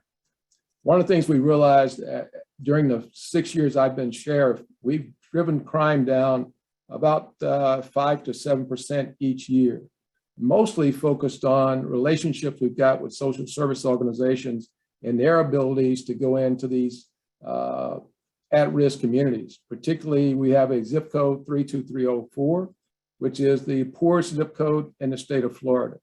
And so we poured resources into those areas. But we didn't realize that we did a 5-year research using, working with the University of Florida State University. We did 5 years of research looking at the number of murders that took place in our community. What are the common denominators of murders that take place in a community? We called it the anatomy of a homicide. And from that research that we did, we came away with these, what I believe are nuggets. First, we found that about 90% of the kids who were involved in murders, either the victim or the perpetrator, had been expelled from school. Secondly, we found that the same number or thereabout were either placed in an alternative school or had 20 or more contacts with the school in an adverse situation long before they were expelled or placed in an alternative school. And so from that data, we are now in the process of working with both our county and city governments to set up what we are calling a council on the status of men and boys. The idea here being that we understand from the research that we did that we have to do something specifically in 3 areas. One, the number of children who come to school with some real struggles as it relates to 3rd grade reading levels. The second thing as I just spoke of, the second thing is the number of kids who are expelled from schools. Then lastly, the number of kids who are placed in alternative schools. We know that those 3 populations account for more than 50% of the persons who are involved in violent crime in our communities. And given that reality, what we've done is establish this Council for the Status of Men and Boys, where we will now sit down and specifically look at the number of children in our community, some 2,000 or so, that have those adverse childhood experiences. And now as an entire community, we will work towards making sure that we bring those social service organizations. We work with, as I said, Florida State University. We have a 5-step, what I call dosing plan, where we actually sit down with these families and talk about what those problems are, then bring the clinicians in and work with those families on an ongoing basis. We believe that that's perhaps, I believe, and certainly my staff does, that this is replicatable across the country, and it'll be something that we'll be looking to bring back to you all at some point. We get some more data and some more information about where we are.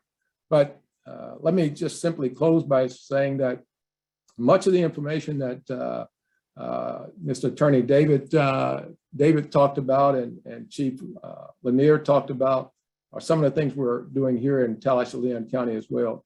Obviously, one of the first things I did, I served as the president of the International Association of Chiefs of Police. In that capacity, we went around the country and around the world, focused on making sure that suicides by police officers during my years of 2012 was perhaps the leading cause of death by police officers. We believe that still to be extremely high. Of course, this past year or so, COVID became the #1 killer of law enforcement officers. But I also believe that we need to continue to work with our police officers, our deputies, in trying to make sure that we have resilience within our ranks, that we have a focus on not only those adverse childhood experiences that our children are experiencing, but also adverse day-to-day experiences that our police officers are engaged in, so that we continue to drive down not only crime, but create an environment where our deputies and our police officers can function more effectively in the environments that we placed in. Again, thank you all for giving me the opportunity to come on here and share some of the things we're doing in Leon County. Thank you, Sheriff McNeil, and very nice to meet you virtually today. And we're going to hold you to that about presenting about a replicatable model, right, Oh, sir? absolutely. Okay. And I love the idea of the televisits using the library. That's just inspiring work. Thank you so much. And thank you for your leadership as well within your own department and reaching out to create resilience among your officers. All right, we're going to introduce our last panelist right now, Dr. Stephanie Covington. She is internationally recognized clinician, author, lecturer, organizational consultant with over 35 years of experience. I was pleased to have Dr. Covington as a keynote speaker. When I worked in healthcare at Ballad Health, she was one of our keynote speakers at our ACE Aware conference, and since then has become a wonderful friend. I like to call her a brand in this business. So without further ado, I'm going to turn it over to Dr. Covington. Welcome, Stephanie.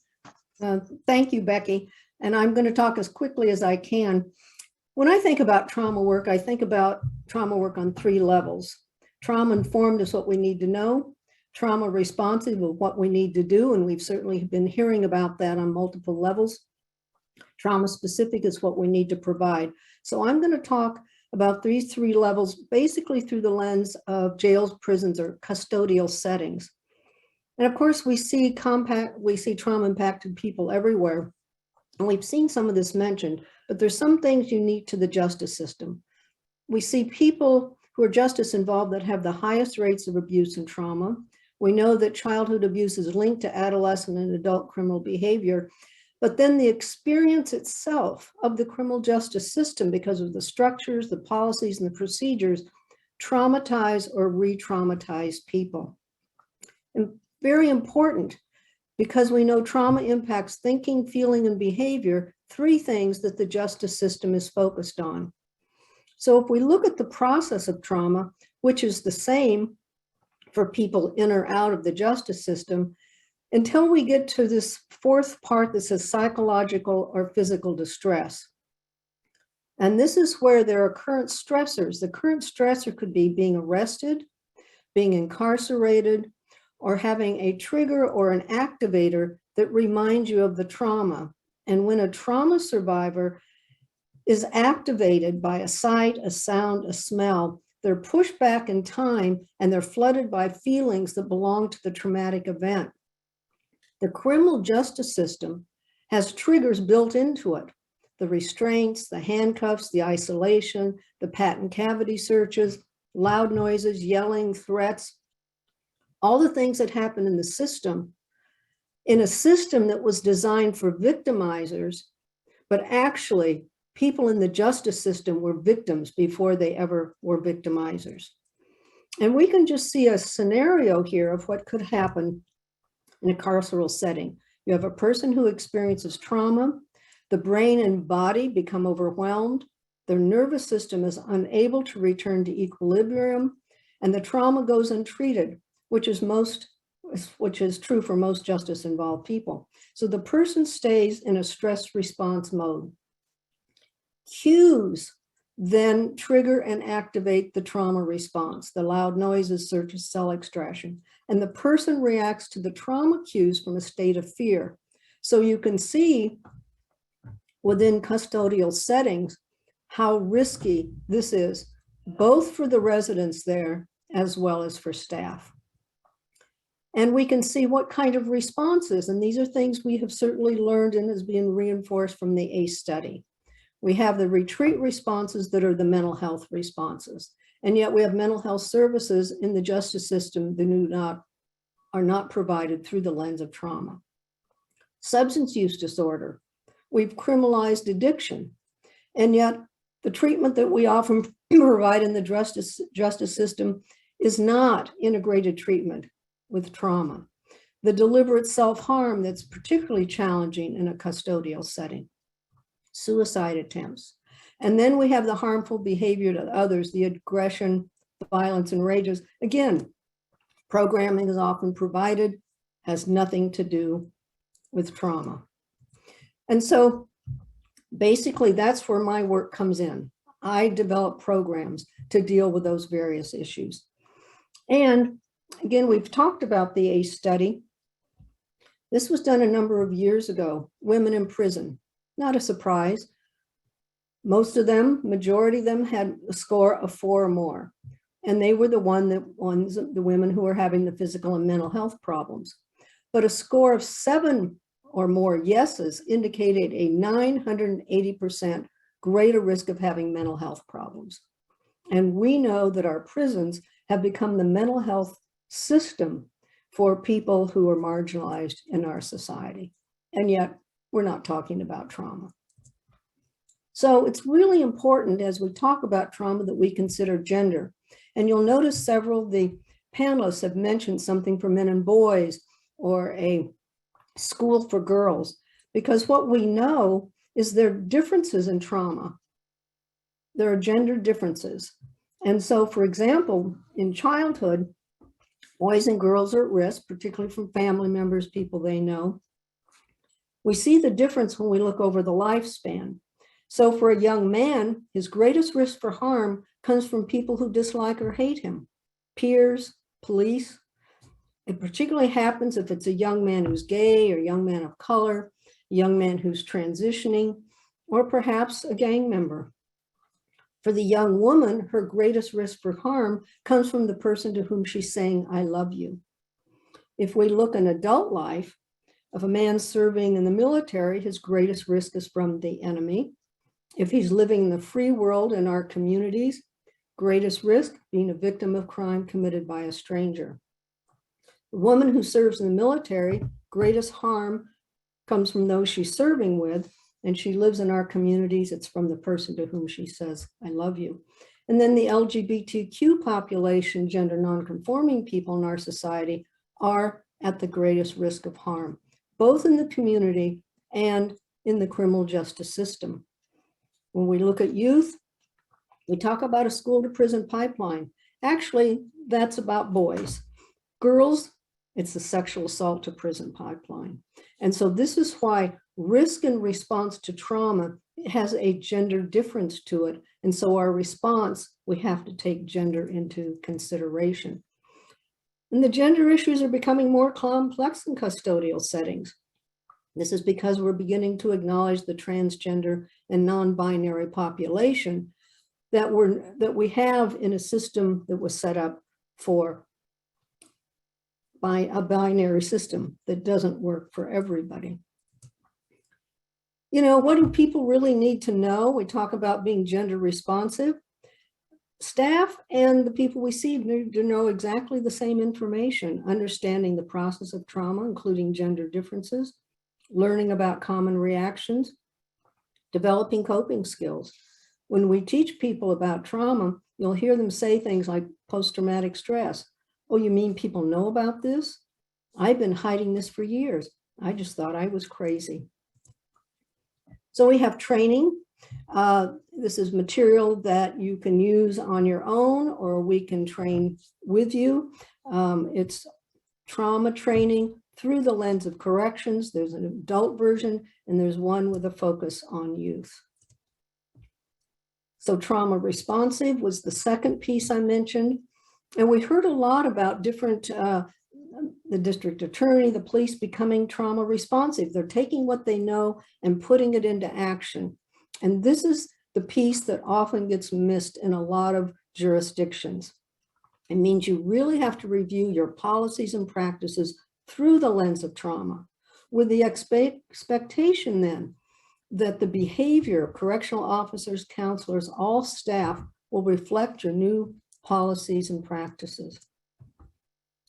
And moving from trauma-informed to trauma-responsive usually needs a very structured and guided process, because we're really talking about organizational change. We're talking about the culture and environment. So it involves multiple steps, multiple levels, requires a commitment of leadership over time. Certainly we heard this from the panelists. And it's based on 5 basic core values. Sandy Bloom, Dr. Bloom and I developed materials to help organizations do this. This is material you can use on your own for organizational change.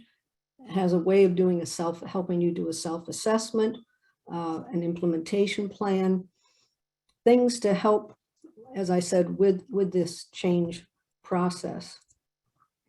And then there are trauma-focused interventions, the things we actually use with people involved in the justice system. And so I'll share with you some of these. There's helping women recover and helping men recover. This is integrated programming. The focus is on treating addiction, but it also has the lens of trauma. This material has become the new cornerstone of the new substance use treatment programs in the California system, where we have 35 prisons. There's a criminal justice version and a community version of the materials, and the materials are also available in Spanish.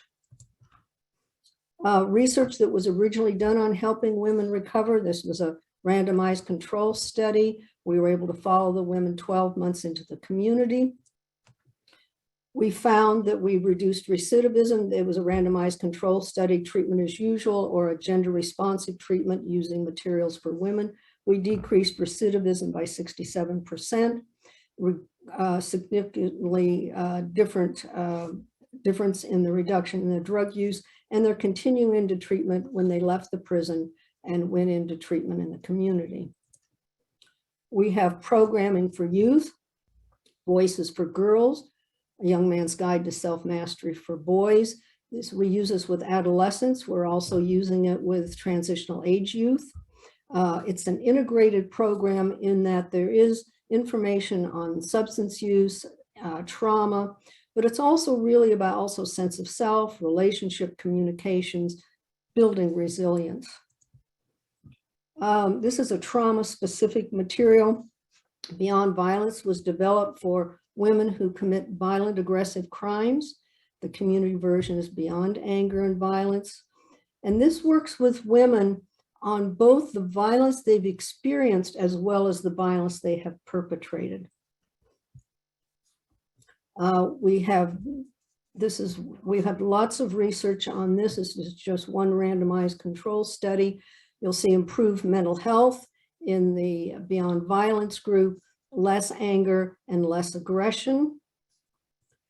In a different jurisdiction, we were able to follow the women a year post-release.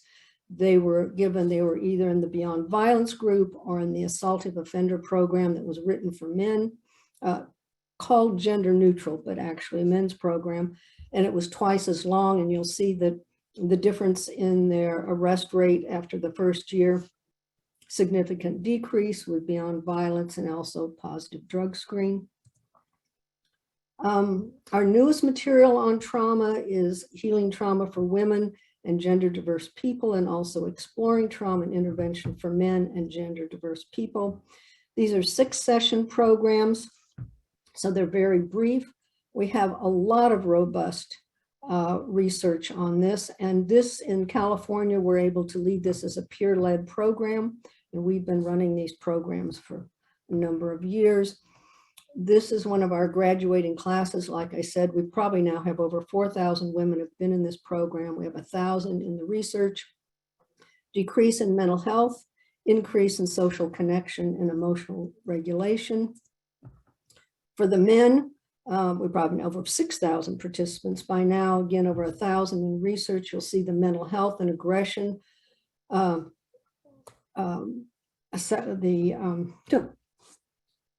Talking so fast, I can't catch up with my own words. But anyway, we have a decrease in the mental health symptoms, their anger and aggression, and increase again in social connection and emotional regulation. We also use these programs in our secured housing unit. This is one of our graduating classes from the secured housing unit, and 2 of our graduating classes from the men's secured housing unit.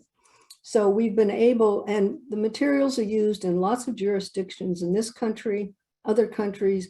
And in the UK, we're working with 17 men's prisons, long-term high security, and all of the 12 women's prisons.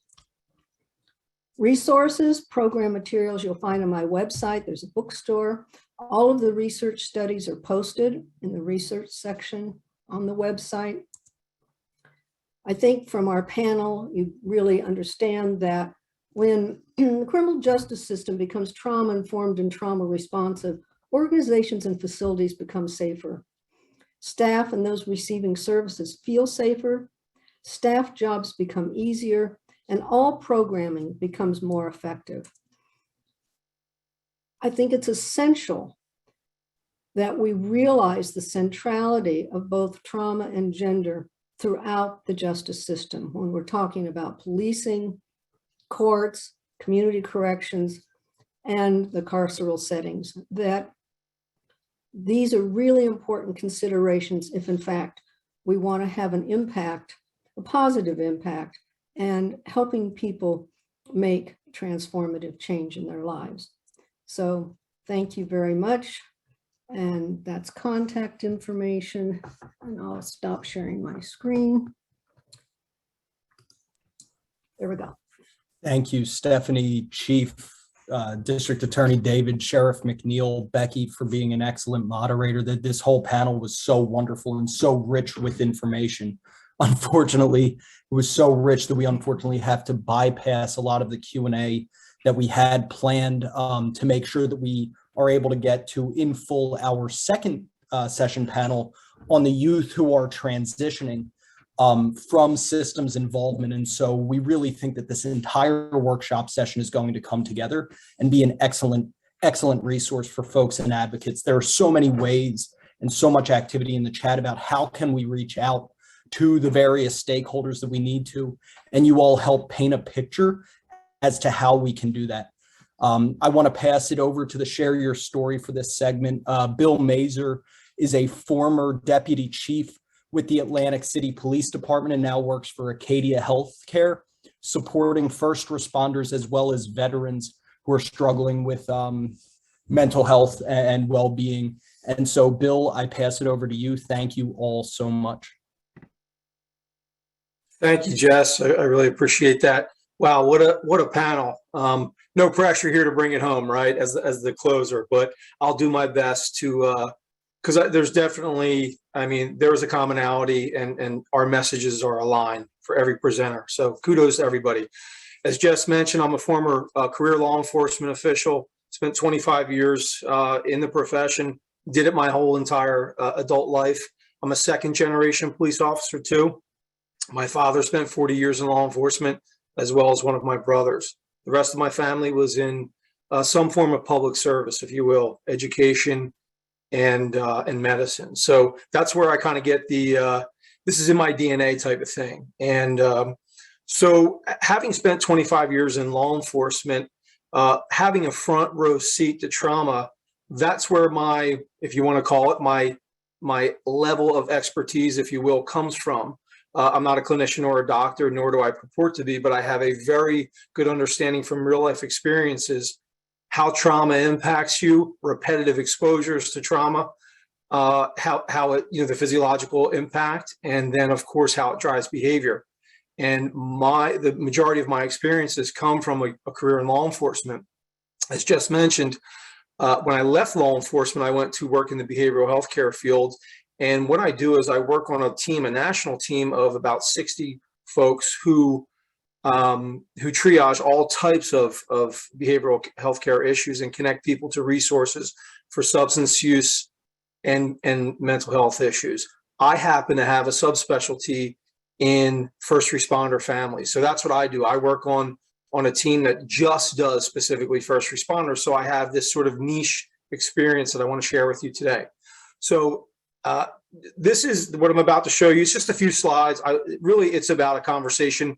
I have a couple of statistics I want to throw up on the screen here, and they'll be available to anybody who'd like them afterwards. But I like to cite these things and for you to actually have a visual reference when I'm talking about it. So a couple of questions that come up, and of course an extension of this conversation is, how does trauma, substance use, mental health issues, possibly post-traumatic stress, how does that all sort of thread into the first responder world? Well, let's take a look at it and kick it into gear. So let's look at first statistically, how many police officers actually full-time exist in the United States. Depending upon where you look, it's about 800,000, 850,000 police officers full-time sworn, and that covers local, state, county, federal, right? So what the statistics say, and this is from the Bureau of Justice Statistics, and a survey done through a well-known law enforcement publication, it showed that 20 to 25% of active police officers were struggling with a chemical dependency, right? So that math translates into about 200,000 police officers struggling with an addiction. Usually that addiction is alcohol or some other type of substance use. And I can say through my experience in 25 years in law enforcement, I think the chief and the sheriff would back me up on this, and probably the DA. What I would say is that it's probably a conservative estimate. And I say this not just through my personal experience on the job, but now working nationally and triaging dozens of these cases per week. And you see that it's the most accepted socially, of course, the most socially accepted form of coping skill, albeit a maladaptive coping skill, an unhealthy coping skill. It is the most socially accepted and reinforced through the eyes of the subculture that exists in the first responder world. Why is it? It's a way to deal with trauma, right? It's a way to numb sort of those traumatic experiences or those lasting impacts you're having from those traumatic events. And we're seeing it nationwide. If we go to the next slide, the outlook is very similar for the subcategories of first responders: fire service, EMTs, dispatchers. Roughly what these statistics say is that there's another 2 million of these folks walking around, right? If you apply those same statistical analysis numbers, you'll see that there's well over 500,000 first responders struggling with a substance use issue.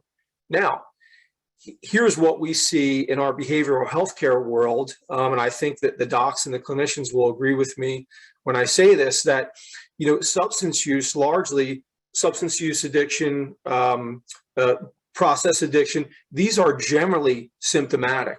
What does that mean? Well, there's typically trauma beneath that. And the substance use or the process addiction is a coping skill for the undiagnosed or untreated mental health issues that they're experiencing. If you go to the next slide, here's another survey. And of course, the numbers speak for themselves. This was done by the University of Phoenix, large-scale survey nationally with first responders. And so the first statistic, again, I think these are probably conservative numbers based on what I see here. 85% of first responders have experienced a significant traumatic event, a big T, right? A big trauma, what we call in this business.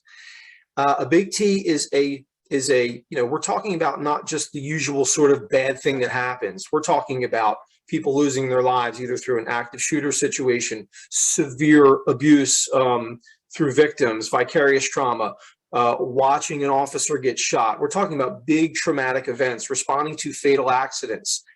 85% of first responders have experienced this, either a singular traumatic event or an ongoing repetitive exposure throughout a 10 or 20-year career. Now, the next two are really the ones that have us sort of, gravely concerned for this demographic. And the next one is 55% of those folks feel that if they report this or go to a supervisor, the supervisor would look at them differently, perhaps see them as weak. Whether it's real, whether it's reality-based is irrelevant. It's what they're feeling at that moment, right? The next one, 69% of those folks said that mental health services, although they know that they exist, they're seldom or never utilized. The last statistic you see there in that slide is a general sort of statistic, and that's from SAMHSA. 1 in 5 families will experience a mental health crisis. Now, I can tell you that statistic was first put out. That was pre-COVID. I would venture to say that there's at least a 100% increase in that, maybe 2 out of 5 families, maybe more, based on what we've been through as a society, a culture, a nation with COVID, right? The general physical and civil unrest, the uncertainty that COVID has brought, the political uncertainty, the distrust that has developed amongst Americans. So I would say that has to inevitably have increased, right? So when you look at these statistics, there's really one logical thing that can be gleaned from that, which we'll see on the next slide. The conclusion to these statistics is that shame and stigma holds people back from seeking help. That's it, plain and simple. And that's really what we're trying to change here. We're trying to change what we call the operational vernacular, right? The language that we use, not just in society, but in the subculture of the first responder demographic. We're trying to normalize or bring some normality to this conversation about changing language. Because when you change language, you can change thought processes. When you change thought process, you can change perspectives, right? And that comes down to empathy, gaining empathy for self and others. And that's really where the ACEs and trauma-informed policing make such a huge difference with policing approaches. When you gain empathy, you have to have understanding, self-awareness for self in order to develop self-management skills, adaptive coping skills, or else how in the world could you extend that to the community that you're policing in, right? So you have to have this understanding of self. What I will say is there is some good news in this, and we'll go to that in the next slide, which is really the closing side. What can leaders do? And when I use the term leadership, I think most, if not everybody, would agree with me. I'm not talking about positional leaders. I'm not necessarily talking about chiefs or sheriffs or DAs or CEOs. While top-down enforcement of this or belief or reinforcement of it is absolutely essential, when we talk about leadership, it's not positional leadership. Everyone holds a leadership role. And these slides really illustrate that point. There was another survey done by the IACP, large-scale survey, and they talked about how to change the operational vernacular. How can people feel more comfortable coming forward? And if you look in those 3 boxes that we have on the slide, the survey found that first responders will be more open to getting help in 2 areas. Number 1, if the leader or somebody in a leadership position, maybe a positional leadership position, if somebody talked about their experience or just showed empathy toward this sort of trauma-informed model, there was a 71% increase or 71% chance that the person would have a higher comfort level in speaking about this. Here's the better news in the last block. It's even higher for peers. In other words, people who didn't hold positional power, positional leadership. So it wasn't a lieutenant, a captain, a deputy chief, a chief, or a sheriff. It was a line officer. And when they spoke about it, they felt even more supported, which was 83% of those first responders polled said that they would feel comfortable going and asking for help. What does this mean? Again, I'll bring it back to a very, very simple sort of hypothesis. It's language.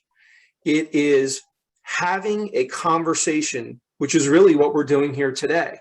Yes, all of the people on this program, I would be presumptuous to say probably 100% of the people on this call agree, because we're all into this, right? It's our job now to bring this conversation externally out there into the communities, into our organizations, because here's what I can tell you.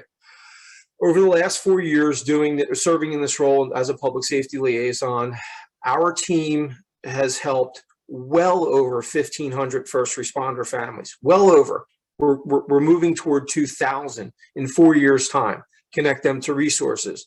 And I can tell you absolutely without any modicum of hesitation, every single one of those cases started with a conversation, which is exactly what we're doing here today. So language matters, the conversations matter, and that's really where I'd like to bring this in for a landing. This is obviously a highly condensed version of a much more layered contextual conversation and presentation that we do, but I was so happy to be able to share just these few slides with you, and I hope that you found value in this message. I really appreciate your time. Thank you. Thank you, Bill. Thanks to everybody in this first panel. It was such a valuable conversation about the work that is possible and is being done in the justice system. Because of the time, I know that generally we play a little bit of music and have a little bit of a longer break, but instead what we're going to do is turn to my handy dandy book of brain breaks, and we invite everybody in the audience, before we go into our panel on youth transitioning out of the foster care and child welfare system, to engage in 2 brain breaks. So the first one is really a calming brain break, and the other one is a little bit of a focusing brain break, just 2 things that we can do throughout the day. And then we'll get right into the second panel, so that way we don't lose the valuable conversation that will undoubtedly happen in just a few minutes. So the first one you may have heard is called box breathing. We're just going to inhale and exhale along with a box. So we're going to breathe in through our nose for a count of 4. And then we're going to hold our breath for 4 seconds.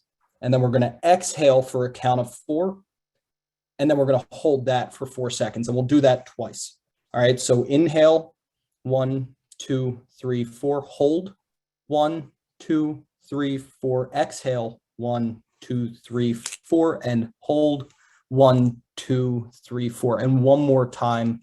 Inhale, hold, exhale, and hold. And then the second brain break that will get us into a little bit more, hopefully that helped to calm us down. These are good grounding exercises that we can do at any time. For a little bit more of that focus exercise, a brain break called scissor winks, which if we put our fingers next to our eyes here like this, we are going to wink with our left and close our right scissors, and then switch. And on your own time, you'll just try to switch and close an opposite eye and finger. It may look a little bit funny.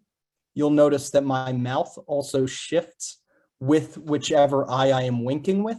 It's just a little bit of a helpful hint or exercise to get our brains to just recenter. So I always like going with a calming exercise and then a focus exercise. And like that showed us, that took about 2 or 3 minutes and can get us back into a little bit more of a rejuvenated state. But without further ado, we have a fantastic second panel as well to continue this wonderful day of the workshop series. And so I want to turn it over to Karen Johnson from Social Current to introduce that panel. So Karen, over to you. Thanks, Jesse. Oh man, now I'm like, wait a minute, I want to practice this a little longer, this scissor thing, to see if I can even get close. Something to do later today. So thanks so much for the introduction. Thanks so much to our first panel. What a wonderful sharing of knowledge and expertise, and really so many hopeful messages there that we can learn about how we can increase and strengthen and align our services in criminal justice with trauma-informed approaches. So I have been privileged to work with and learn from youth who have transitioned out of care through my work in Milwaukee, Wisconsin. And that's what our panel is about today. And I've also been privileged to work with organizations, systems, and communities striving to advance all we have been talking about in these sessions: trauma-informed, resilience-oriented, healing-centered approaches.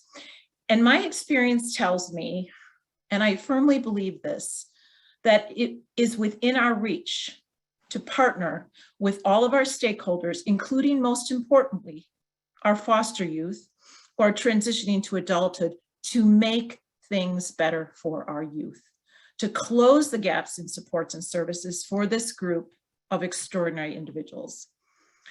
We know approximately 22,000 youth find themselves aging out of care every year, which from one perspective is way too large of a number. Even one youth who faces these circumstances, it's not okay. And from another perspective, it's a pretty doable number. We can do this. We can mobilize all the research, the expertise, the resources, the commitments that we all have, the passion we have, and we can partner and co-create with our youth, our families, and our communities to meet this challenge, to ensure every former foster youth has what they need to thrive as they navigate early childhood, early adulthood, and beyond. So today we are really privileged to have excellent speakers. Denny showed this previously, this slide previously today, but this is our group of speakers and panelists this afternoon. And you know, this group of individuals really all bring different experiences, knowledge, and points of view, and they can help us. They can talk with us about what we can do to move this needle in this critical and urgent areas of work. I am playing a very small role, the moderator, kind of the person who connects the different pieces of the session. So to start us off today, I'm privileged to introduce Carrie Richmond. Carrie Richmond is a passionate advocate for children and families in both her personal and professional life. She is the American Academy of Pediatrics' first ever manager of child welfare policy. Carrie also serves as the executive director of Foster Strong, a nonprofit comprised entirely of alumni of the foster care system and dedicated to using storytelling to change the negative narrative surrounding foster care. Carrie Richmond has also given a TEDx talk on her foster care experience. So we're really excited you're here with us today, Carrie, and I'll pass it to you. Thank you, Karen. Hi, everyone. It's so great to be here. I'm joining you all from Washington, D.C., where it has been raining for like 2 days straight, so kind of dreary. So this is a bright piece of the day. As Karen shared, I wear a few different hats in my day-to-day work. One of them is at the American Academy of Pediatrics, doing child welfare policy work, and really just amazing to work with pediatricians who care deeply about kids and families. And the other hat I get to wear is leading Foster Strong, which we are still sort of a baby organization. We really were founded following the movie Instant Family. If any of you have seen that cute family comedy with Mark Wahlberg and Octavia Spencer, it's about a family who is fostering to adopt. So following that movie, our organization was founded to continue changing the narrative surrounding foster care. And Our team does that by sharing our own stories of moving from trauma to triumph, and we do that through a podcast where we have other former foster youth join and share their insights, and also through other platforms just centered in storytelling and really encouraging other young people and other alumni to authentically own their stories. But there's a lot more to me, obviously, than just my day jobs. I'm also the daughter of a mother who struggled with a mental health diagnosis and was deemed unfit to parent before I was ever even in the world. I am the daughter of a father who lost his dad at a really young age, had an alcoholic mother, experienced his own abuse, and struggled with his own drug and alcohol addiction throughout his life. And I am the granddaughter of a Filipino woman who immigrated to America as a single mother of 5 after seeing her entire family be slaughtered in the Philippines in World War II. So I'm Filipino, I am a former foster youth, and I have complex PTSD. And these are identities that I have wrestled with throughout my life, but can now own fully. And I think that trauma runs not only through my bloodline, but in my DNA. There's that generational trauma, but I didn't really know a lot or understand a lot about trauma until a few years ago. And I had just lost somebody I was close to, and I was walking through a bookstore and just really struggling with the grieving process, and this book kind of popped off the shelf at me, and maybe some of you have read it. It's called The Transformation, and it's discovering wholeness and healing after trauma. And there is something about it that just pulled me in. And when I started reading the book, I was like, holy moly, this is so much of what I've experienced in my life, but I've never been able to put words to. I knew I had a rough childhood. I knew mine looked a lot different than most kids I grew up with, but I had no idea how much trauma had impacted who I was, the way I showed up in the world, and also the way that my family was and the things that had happened to us. So it really helped me to have a new understanding of who I was and to feel validated in my experiences, but also helped me to look at my family in a new light and to have compassion and grace for their shortcomings and for the experiences that led to my removal. I was so grateful to have this language and to finally be able to put into words all of these things. And it made me wonder how my parents' life would have played out if they had that language, and if they were able to safely explore the trauma that they had experienced, and if they were given the tools to be able to heal and build resilience.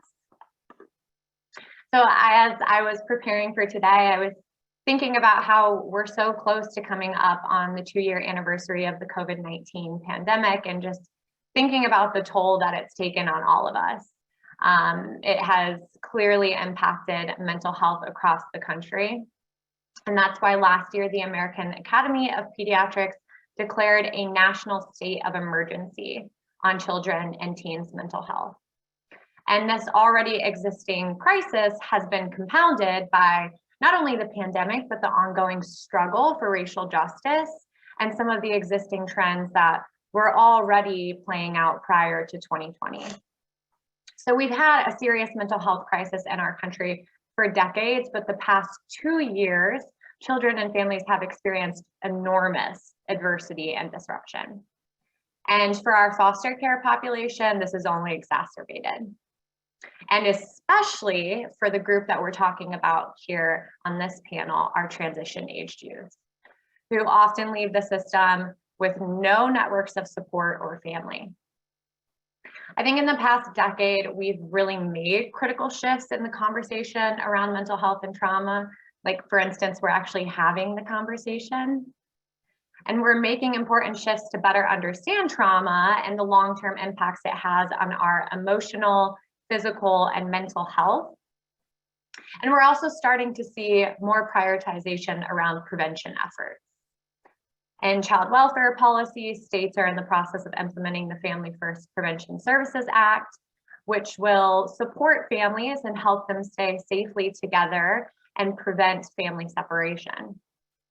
And this is progress that is worthy of being celebrated. But when it comes to supporting transition-aged youth with the services they need to heal and thrive, we still have a ways to go.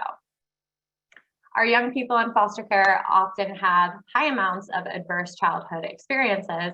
And while we know that trauma often happens before removal, we don't really acknowledge enough that it also happens at removal from our families of origin, and that foster care often adds to the already existing traumas we've experienced. So as we look to shift from a foster care system that further traumatizes children to one that supports the healing, growth, and development of young people, we have to include the voices and expertise of those who have experienced the system firsthand.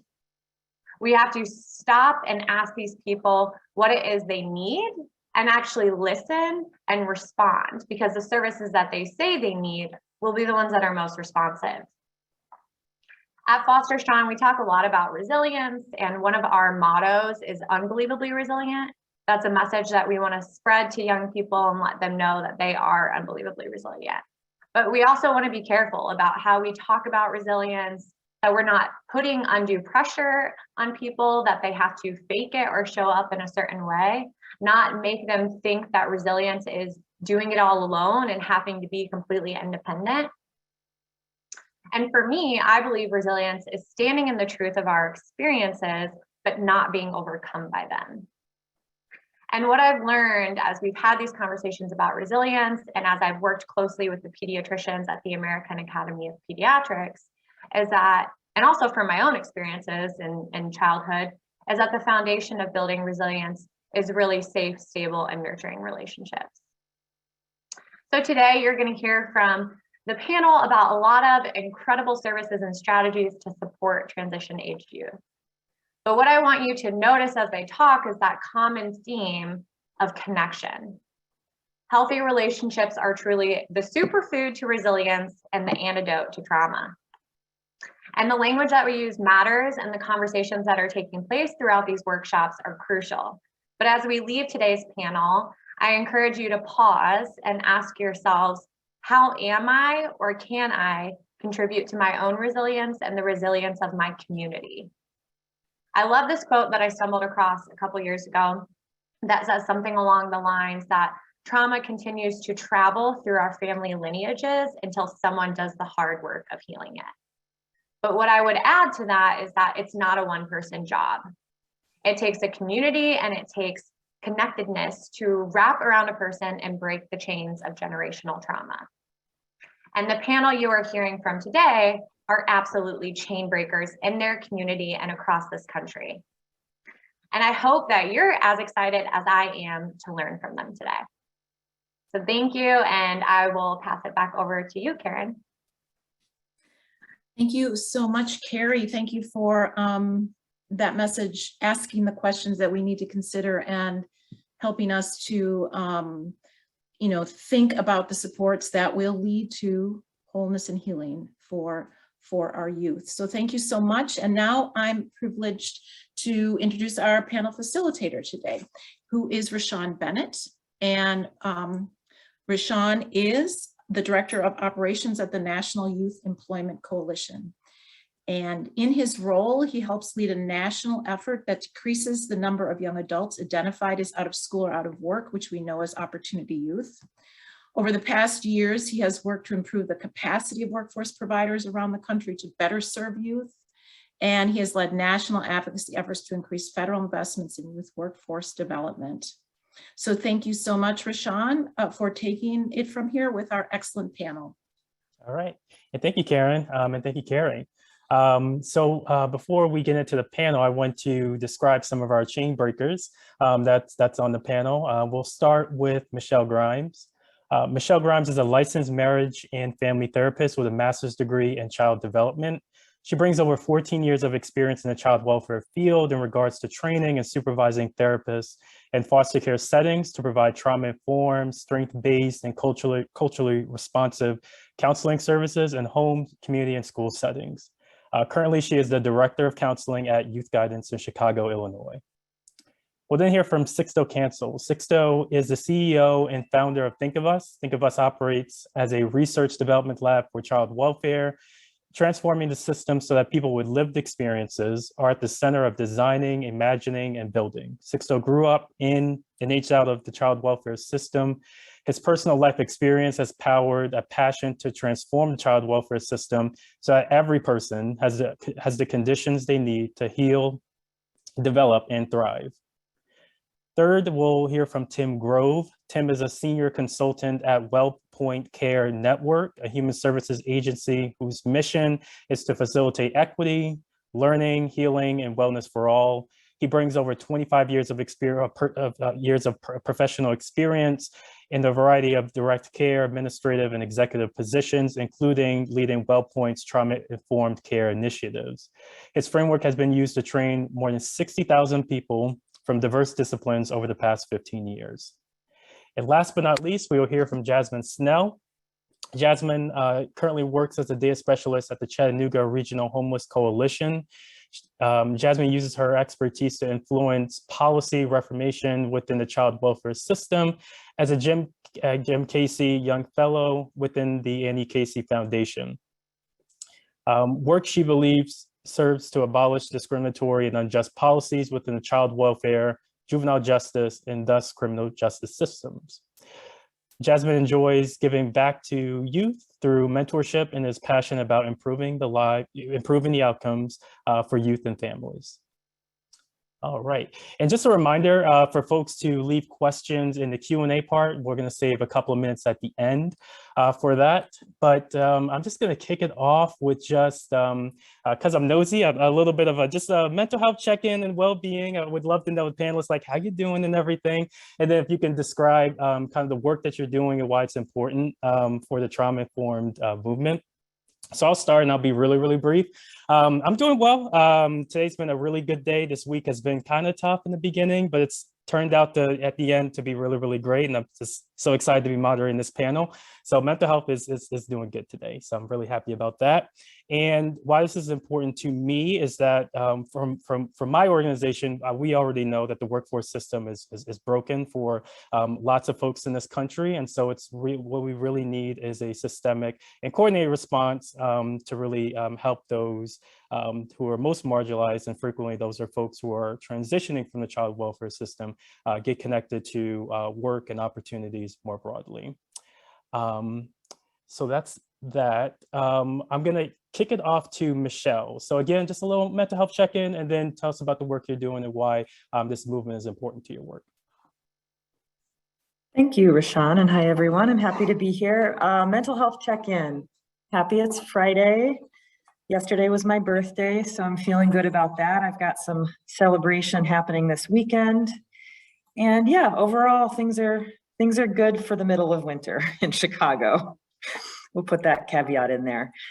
So as Rashaun mentioned, I am the Director of Counseling and Strive at Youth Guidance in Chicago, Illinois. For the past 14 years, I've been working really in a mix of foster care settings and school-based settings, and a lot of the time kind of a meeting in the middle between the two. So I have seen a lot of how our young people get lost and left behind, and their needs get missed as they get close to aging out of the system.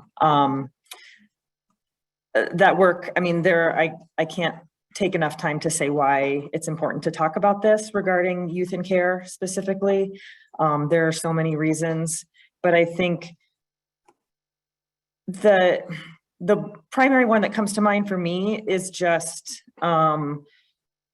really minimizing the vulnerability that comes along with being an adolescent moving into young adulthood, in an education system, trying to figure out college, trying to figure out career, without consistent, stable adult support a lot of the time. And I think, as Rashaun said, the workforce is failing in many ways. And I think this is one of the largest ways that we are failing our young people in the US is really having systems that support and recognize the impact of trauma, recognize the impact of varied life experience, and can still find strengths among our youth and give them the supports they need to really thrive beyond involvement in the system.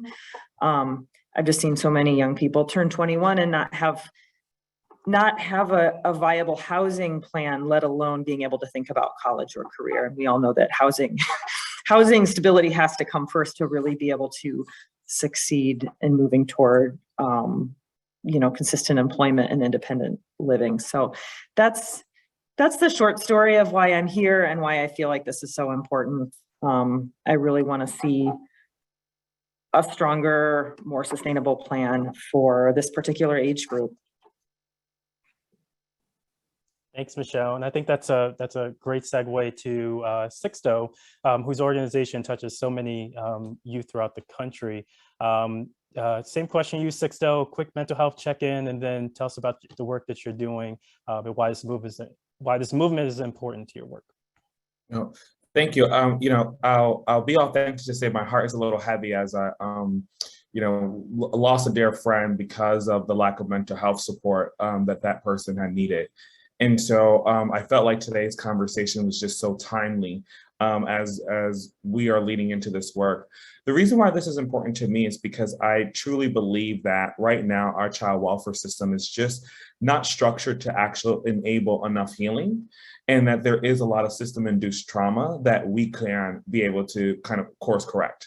And so that's the thing that makes me most excited about having this conversation, being in this room, is about how do we not just talk about what is trauma and kind of the ways to address it, but really how do we start to move to embed healing as part of the process, right? And how does the system actually get re-architected a bit so that we are able to go ahead and have the individuals who are impacted by a system actually experience healing? And it's not in spite of the system or in spite of the situation that you get to your destination, but it's because of the actual structure of a system that you experience healing. And I don't believe that that's what our system is set up to do today. Thank you, Sixto, and thank you for sharing that. If you need to take some time, to do whatever, I'm sorry to hear about the news, but thank you for being here with us today. So let's transition over to Tim. Same question. Thanks, Rashaun. Good afternoon, everybody. Let's see. I think the most honest answer is fair to Midland. At least to my mind, that best captures my mental health in the moment. And the reason that I think I'm here is I really stand on the shoulders of a few thousand youth we serve on a daily basis. A number of partners we've been on this trauma-informed journey with, and about 400 WellPoint staff who kind of have a both-and approach to this. So what I mean by that is part of what we've done is we've worked to transform child welfare systems. And just to give a brief glimpse into that, a number of years ago, we asked an audacious question. Could we genuinely get all of our case management staff, people who work with youth and families, to a place of implementing trauma-informed practice? And honestly, if we hear Sixto's honest appraisal of our child welfare systems and Carrie's and others, that's a pretty daunting question. There are a lot of reasons to be concerned about that system. We persisted and decided to give it a try, and we discovered some pretty remarkable things. It turns out, generally speaking, you can. And it turns out when you do that with a pretty concerted push, you can get some pretty remarkable outcomes. So just to give a taste of those outcomes, and I really see this as a primary prevention strategy to prevent the need for youth to age out of the system. Twice the amount of kids in our child welfare program found permanency in the teams who initially pushed these initiatives forward, becoming trauma-informed, compared to their counterparts, double. Placement stability was significantly better, so kids and youth didn't move around as much. And more families stopped getting services from the system, and when those services stopped, they didn't need services at a future date. I said both and though, because the second part of this, and this is a bit of an ode to Karen Johnson, my dear friend and colleague, who taught us a number of years ago to keep our promise. So what Karen meant by that was just the sheer tragedy of what happens to too many youth aging out of the system.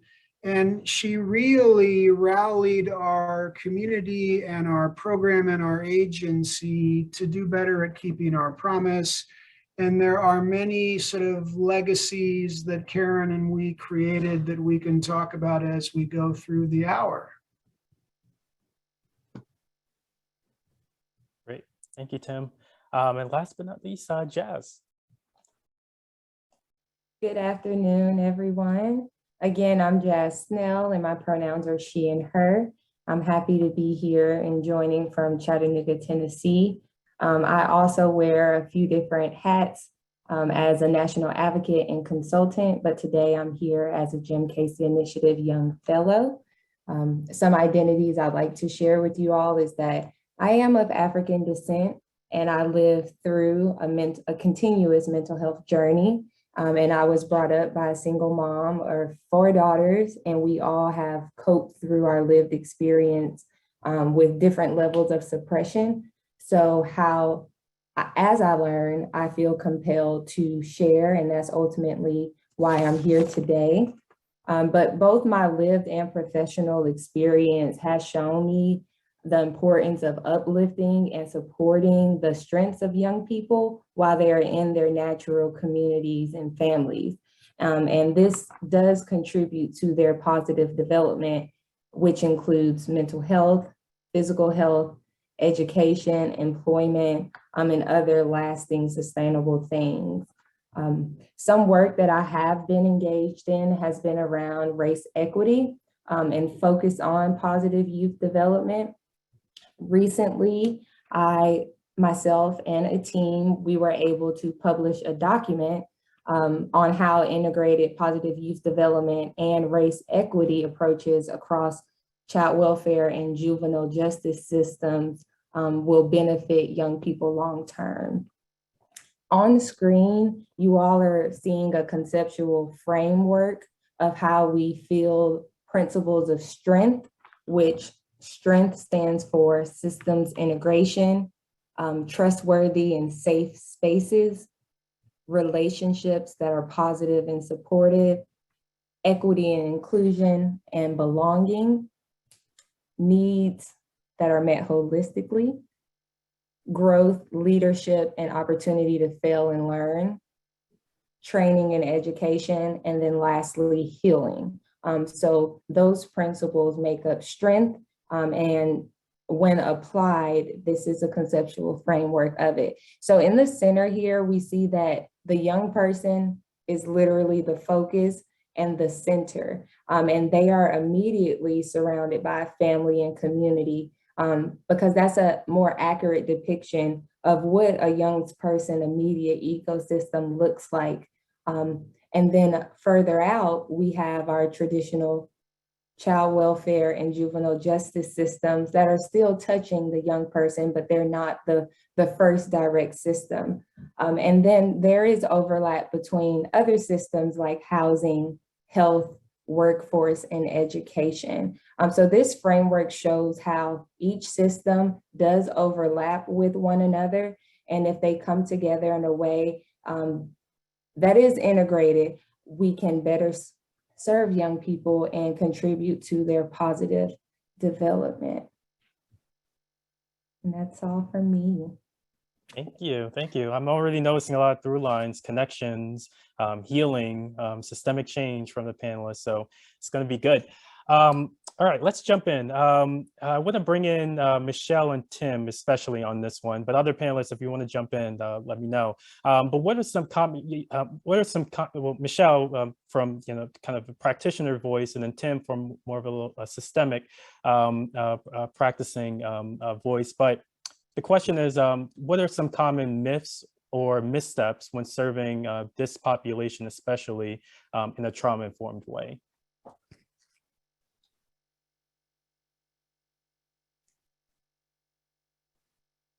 All right, everyone, couldn't find my mute button.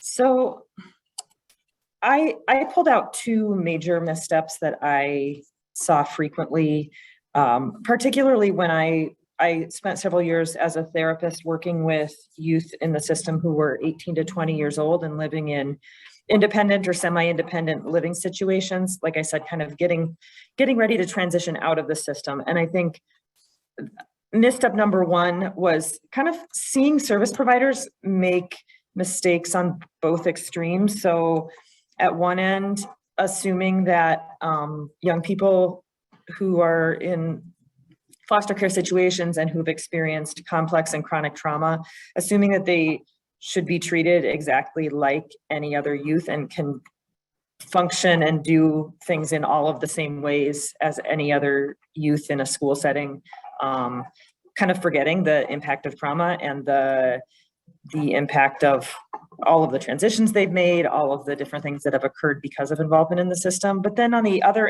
extreme of that is also seeing service providers set really low expectations for young people and assume that they can't succeed, they can't achieve the same goals that other young people can see. And so I was trying to think through, I think I can't even really call back to which one I saw more, because I think both of those mistakes happen all the time. And I really think the answer is just becoming better listeners, paying attention to the individual you're working with, being present with each individual and recognizing that each need is unique and that each young person is going to need some extra supports, but also has resilience and has strengths that are right there on the table if you look for them.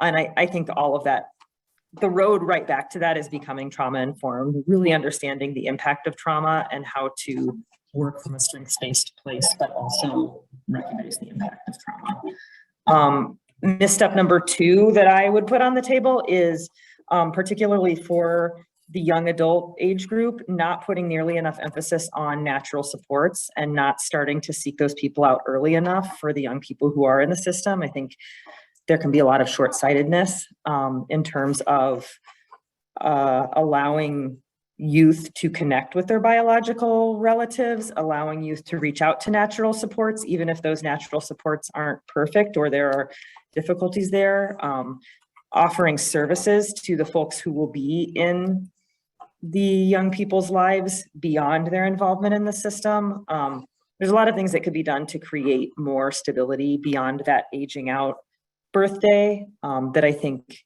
just get missed, get sort of overlooked oftentimes in the name of protecting the youth or keeping them safe or making sure they don't come into harm's way. But then I think we miss some support opportunities there. That's awesome. Tim. Yeah, let me pick up on a couple of those threads, and I will maybe keep mine in terms of missteps focused on the ACEs study. So I had the opportunity to talk to Rob and Laura Porter not too long ago, and some of you are aware about a year or so ago, they put out an article and a video trying to describe the misuses and limitations of the ACEs study. But a lot of the missteps we've encountered, especially with young adults, is being identified by an A score, which first of all is not even technically accurate. And second of all is so limiting and short-sighted, even the originators of that work literally are heartbroken about that possibility. And yet we still hear language like an A score of 6 leads to a X for the individual. we feel a bit of an opportunity to keep putting out there the wisdom that Rob and Laura and others have shared, which is any empirical risk calculation exists at the group level, not the individual level. So from a data point of view, there are plenty of people in that group of folks with 6 or more ACE scores who will not only live a quote unquote normal life, they will live a longer than normal life. And when you think about it, making sure that message, and most people who are doing that with good intentions, but perhaps not fully informed intentions. Think about the message that can give someone sitting across the table from you. And we were part of that misstep sort of in our own evolution and history, but have tried to make a commitment to think about that differently. Point number 2, really briefly, our colleagues of color, our youth of color, any of the folks we serve who are connected to a group with a history of being disenfranchised, say things like this. So wait a minute, and you've heard a lot of this in our time together today. There's discrimination and historical trauma and poverty and inequity that creates, if you think of Dr. Wendy Ellis's pair of ACEs, the conditions for those adversities. If all you want to focus on are those adversities and my response, aren't we missing a big part of the picture? Aren't the solutions as much structural and societal as much as they are about what you want me to do individually? And I think once we figured out what those missteps were, we started to have much better outcomes with the youth we were trying to serve. Yeah, that's a really great point, both of you. And a great segue to the second question, talking more about focusing on the individual and the personhood, bringing some more humanity into the equations. And this is really, I kind of want to bring in Jazz and Sixto into this, because both of you had a good parallel around healing. But the specific question is, what supports are needed to equip this population with eternal empowerment, the resilience, and navigating systems? Jess, I'll let you go first. Thanks, Sixto. So yeah, there are a few supports that are needed, both supports on the young adult side and on agency side. For young adults, a few that I'll list is young people need supportive environments. So this can be their living environments, their community environments, school environments, all of that. And if they are engaged in child welfare, how can systems help change that structure so that they are more supportive and foster healing? So some concrete supports that can be in place, as Michelle mentioned, supporting those natural connections. We've passed some of the missteps, but ultimately systems are accountable to lawmakers and stakeholders in the general public and can be rather hesitant to be liable for any risky behaviors that young people take. But in order for those natural connections to be uplifted and fostered, there is a level of risk that agency must be willing to take. So supporting those natural connections, allowing funding to be used to support those natural connections is another support that is needed. And on the agency side, in order for healing to be fostered, honestly, taking a step back and thinking of our own development and transition into adulthood and lessons that we've learned ourselves and some bumps along the way, and giving that grace to young people, because there does need to be a healthy blend of accountability and responsibility, but without the ability to take risks, it blurs those lines. And Sixto, I'll pass it to you if you'd like to add to that. Yeah, when I think of some of the more practical, like what do you need as an individual? Sometimes it's first you need language to describe what you're going through. I remember as a younger teenager hearing from some folks who have been through some of the same experiences that I had been through, and being able just to hear how they describe feelings, ambiguous loss, and so forth. And so being able to name it and then being able to actually figure out how do people cope with stuff. It's the number one question that we get whenever we engage young people in a panel, a conference, is how did you cope through these things? And so there's these very intense moments. But from a systemic point, what I would say is that we need a system to re-architect itself in a way that it's not causing some of this trauma, right? So imagine you have been removed from your home, right? But then you're placed in a different home. You're told you're part of the family. You're told you're loved. You're told you're part of the you are in a safe place. But then what ends up happening is when you don't fit in or it's not working out, you do something that may be a result of your untreated trauma, and you're on to the next place. And what does that psychologically does to someone who experiences that over and over and over and over and over? And so when I think about the system, there are some common themes that we experience in it that is a result of that trauma. And I also think about this from the perspective of we're not getting enough healing opportunities within the system. So we did a participatory research study where we had 209 young people and supportive adults and staff interviewed in 5 jurisdictions. And we realized that those who had aged out could identify adults who were in their life that they were connected to, but yet when we started to dig into, but do you feel like you can rely on them for X, Y, and Z? We saw that those who had already aged out had said no. Right. And then when we backed up all to the earlier teens, they still had the ability where they were like, oh, yeah, I can ask some of these supportive adults, these adults in my life for help. And what we realized as we started to track the journey is that your social worker, your independent living coordinator started to become anchor points of relationships in your life, that when stuff started to hit the fan in your life, you would go to them. I need, clothing for a job. I need to do a resume. I need to do blank. And it's good that those type of supports were provided by a paid professional, but the trade-off was that we then didn't build the relationship between the non-paid people in your life and you didn't get enough practice of being able to rely on some of those relationships, taking some of those true bonding moments away. And so when we talk about healing, the trauma here in foster care is so rooted in relationships. It is the trauma that we all have in common. Something happened where we're no longer connected to wherever we were removed from, and now we're in a different place. And so some of the healing is rooted in being in a relationship with people who can be connected with us. But by default, the dynamics between myself and my peers and someone who's in a paid professional role is one where there is an end date. And so how do we actually start to re-architect a bit of the system to be able to go ahead and actually naturally create moments of connections with people who are going to be there lifelong that helps you inch towards the healing that we need. But the system is literally not set up to do that.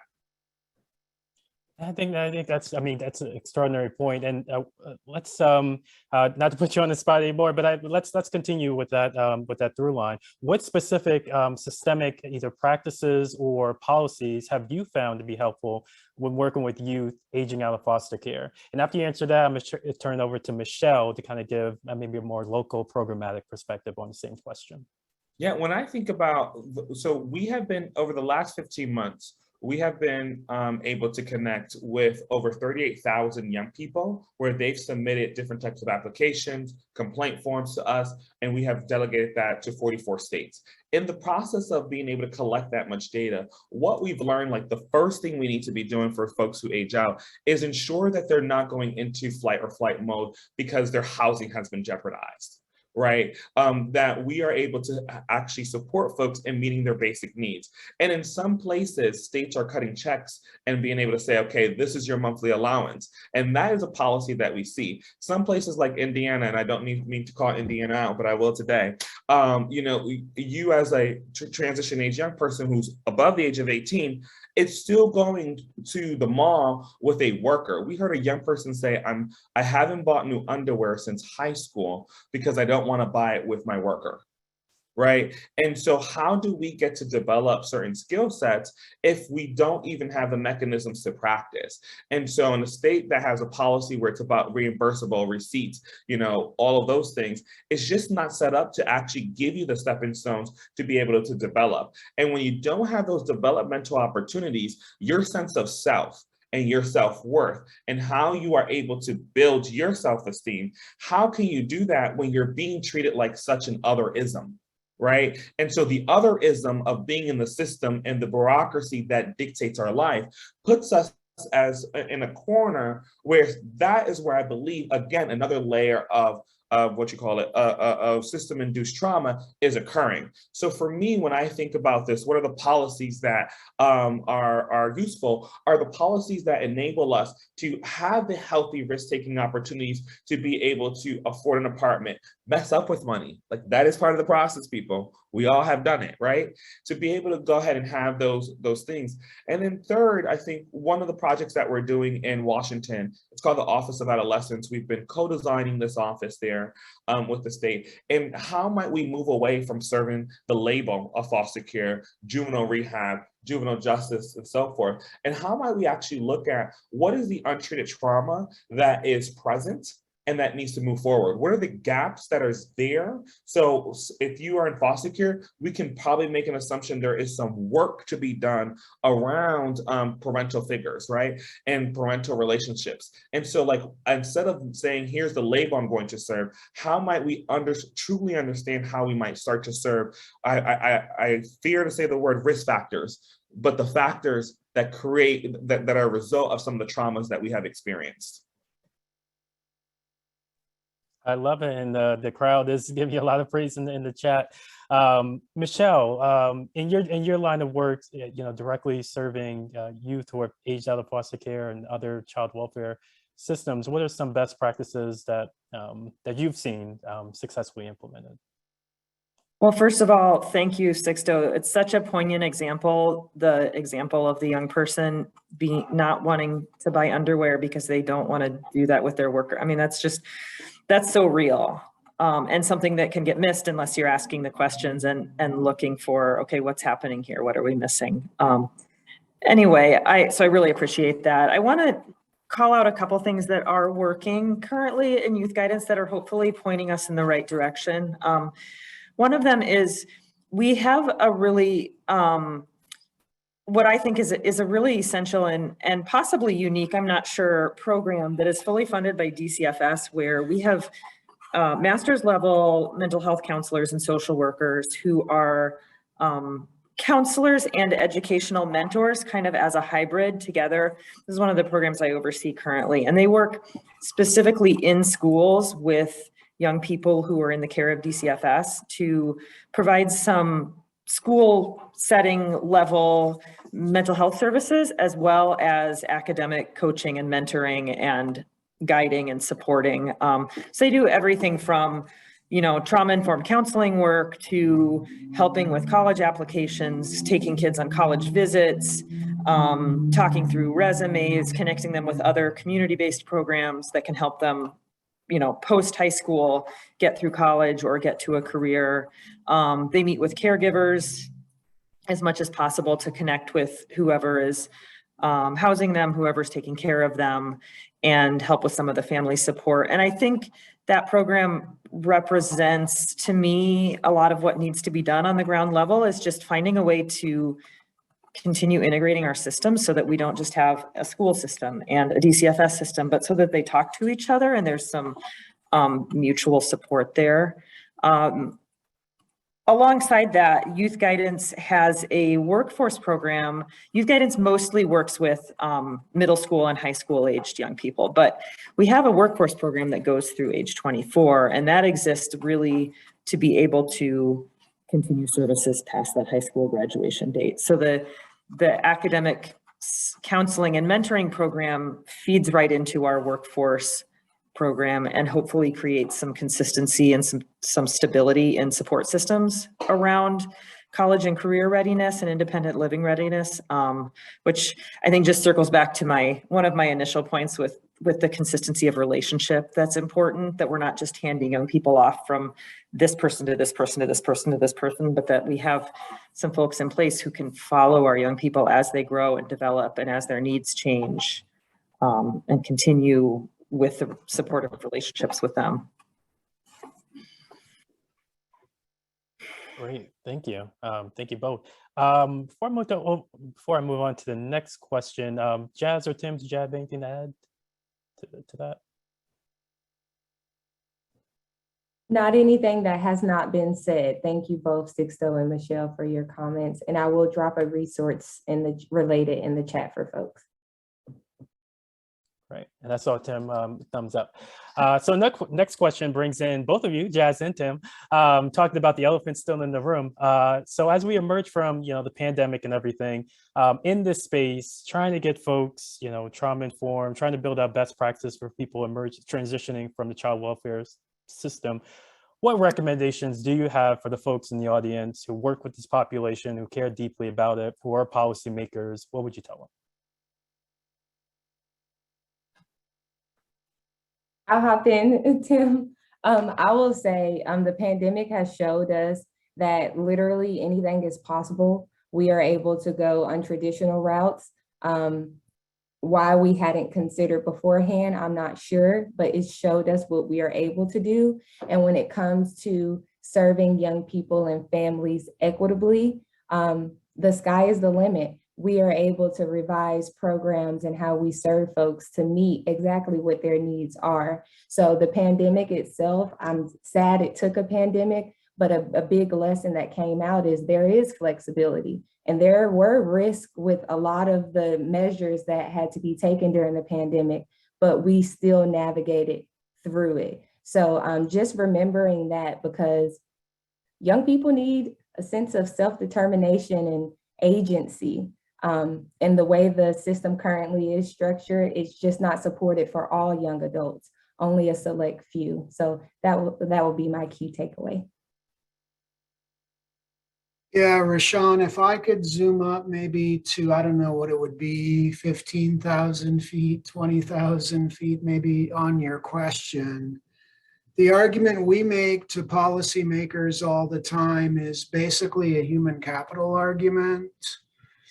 And there's a couple of ways to think about this. A lot of people in this space may not be familiar with some studies out of New Zealand called the Dunedin studies. It's worth Googling. They've done a remarkable job at sort of keeping a longitudinal cohort. And one of their core conclusions, which I suspect this audience will appreciate, is self-regulation is one of the key recipes to human capital. So for people who know quite a bit about trauma, that makes quite a bit of sense. The other argument we make is we've got to find a way, we say all the time, if only we could invest in our systems that support youth in the same way we invest in the entertainers in our society. Right? So when you look at our infatuation with athletes and actors, etc., it's interesting. Could we not find a way to put that kind of money, resource, and priority into helping our youth? It won't solve all the problems, but it sure may help quite a bit.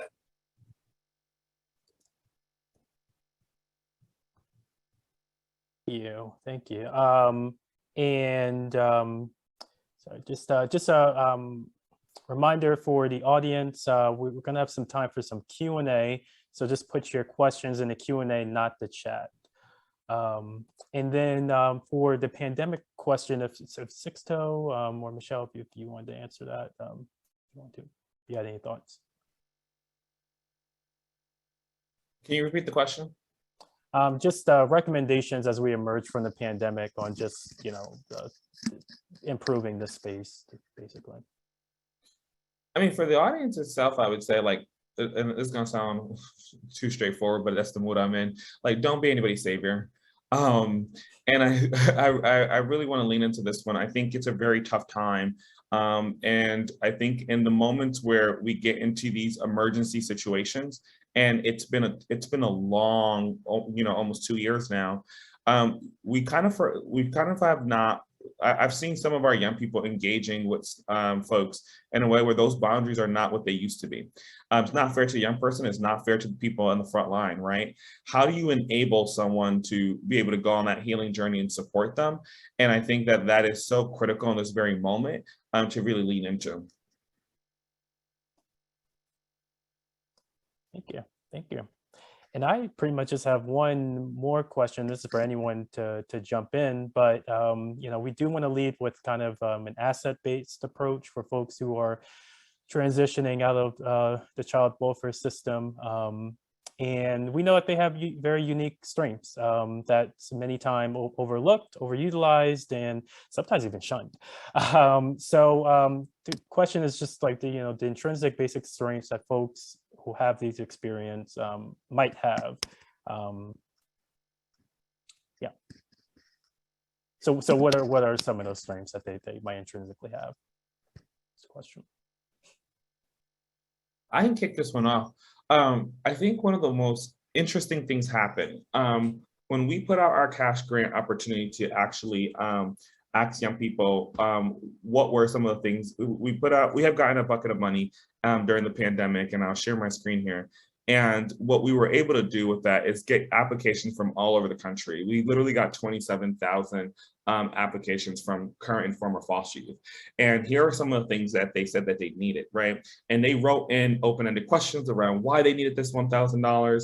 And one of the most interesting things when it comes down to resilient is that you saw all these things that they were asking for, but that were identified as need. But then the thing that were the top requests were, help me get my resume together, help me get a bank account, and help me budget. And so when you see a group of 27,000 folks from all over the country, what they all had in common was they said, yes, I may be experiencing homelessness. I may be couch surfing, all of these things. I just lost my job. But they saw the solution in being able to work and get a job and being able to go on that journey. And I just thought that that was so powerful because I think that and there's all this narrative around, hey, we need to support folks and like they can't do this or you can't do that. But when it comes down to looking at from a numeric standpoint, thousands of requests being about how I can help myself in a situation. I just think that that is so wonderful. And there's a responsibility of the system and for us to be responsive to that. Yeah, when you get a chance, yeah, please do share that data. Some folks are asking if there's like a slide or something. Great stuff. Other folks, just the strengths that this population might have.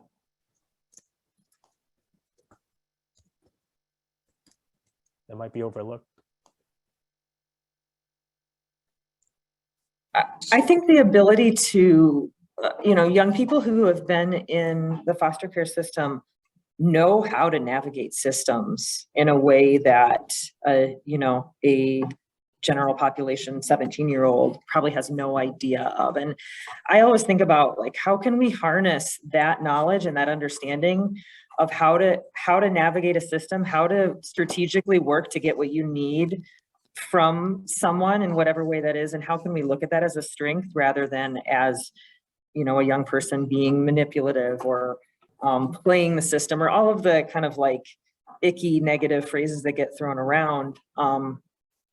I just think that gets missed a lot, and it really could benefit and does benefit a lot of young people in entering the workforce and going into other systems, already having an idea of like how to read people, how to tell who's going to be your ally and who's not. That's something that I would like to see more emphasis on and more training around how to utilize that strength. Definitely, yeah, and they're our best experts for performing, said system. So yeah, it's a great point. I was going to see if Jazz was going to jump in. Maybe I'll go quickly. So resilience is a word that, in my humble opinion, gets thrown around a little carelessly sometimes, and maybe without a full appreciation for what it means. But if I can quote another one of my favorite teachers, Dr. Bruce Perry, who argues that experience is probably the major determinant of who we are and who we become. If you think about the youth of today and what they've experienced, it has been a lot.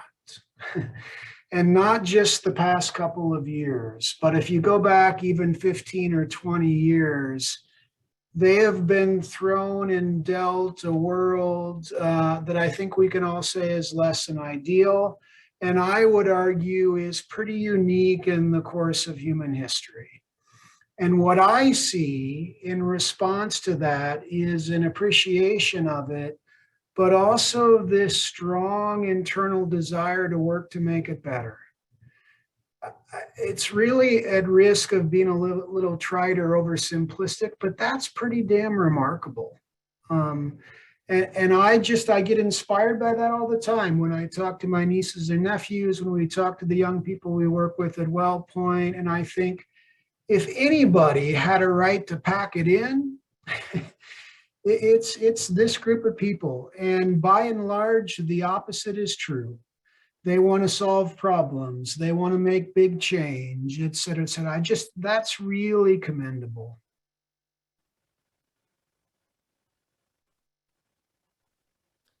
Thank you. I think that's great. I think that is great. Well, very well said. I guess now, and Jazz, we're all good to keep going. Next question. Okay. Seeing the head shake. Okay. Just didn't want to leave you out in case you had something to say. We got a couple of questions, so we can transition to there. Some of them, folks can be a little bit more clear. They'll help us kind of get to your solution a little quicker. But the role of just higher ed and community colleges in helping youth transitions, is there, what can that group do better with this population? And this is open to anybody. Anyone can jump in. I think the intentional formation of relationship on campus with peers and some folks who are there to help navigate. When we look at, Great Expectation, which is in 17 out of the 23 community colleges in Virginia, or the Guardian Scholars Program in California, which is in a lot of the community college in 4 years there, or we look at outside of foster care, Beyond 12, they all have evidence of being able to support young people achieving college. And at the core of all these different evidence-based models is relationships, that there's the intentional activities around connecting folks who are in the program with each other and to the university and to adults. And so when I think about a system around healing, one place to heal is when you're trying to navigate the system. And if it wasn't achieved there, there's also the opportunity as a community college, as a four-year college, to be thinking through how do you create intentional experiences that give language to trauma, that folks are able to swap how they've been able to cope and build those support networks with each other. Yeah, and I'd add it's important to do that relationship building for trust as well. I mean, that's crucial. Yeah. Can I just add briefly, Rashaun? I want to give a shout out to CTIP.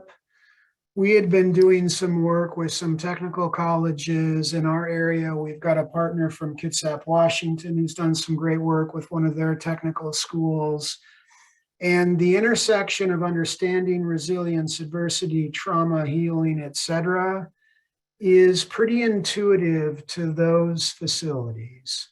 There's a business argument for it. There's a social argument for it. There's a humanity argument for it. But I would argue what it needed was someone like CTIP to come along and be a bit of a coordinating glue. So those different sort of entities can connect with each other, share information.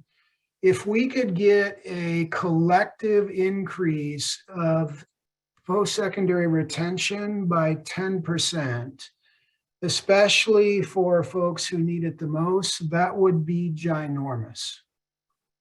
And CTIP, I mean, I know I'm sort of pandering to the host perhaps, but CTIP's role in orchestrating that is really critical.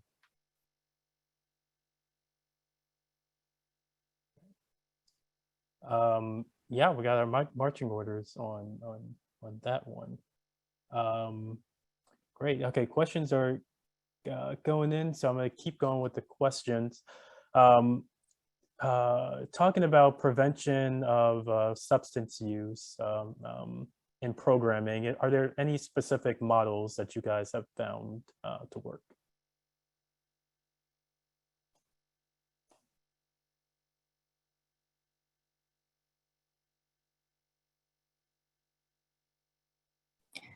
I just put this in the chat actually, but youth guidance doesn't necessarily treat substance use specifically, but of course it comes up when working with young people, and we will always aim to identify why the young person is using, how does it serve them, what purpose is it serving in their, whether it's helping them cope, helping them not feel some feelings that are difficult to feel, and try to get at that. And then of course, provide appropriate referrals to more specific services when we need to.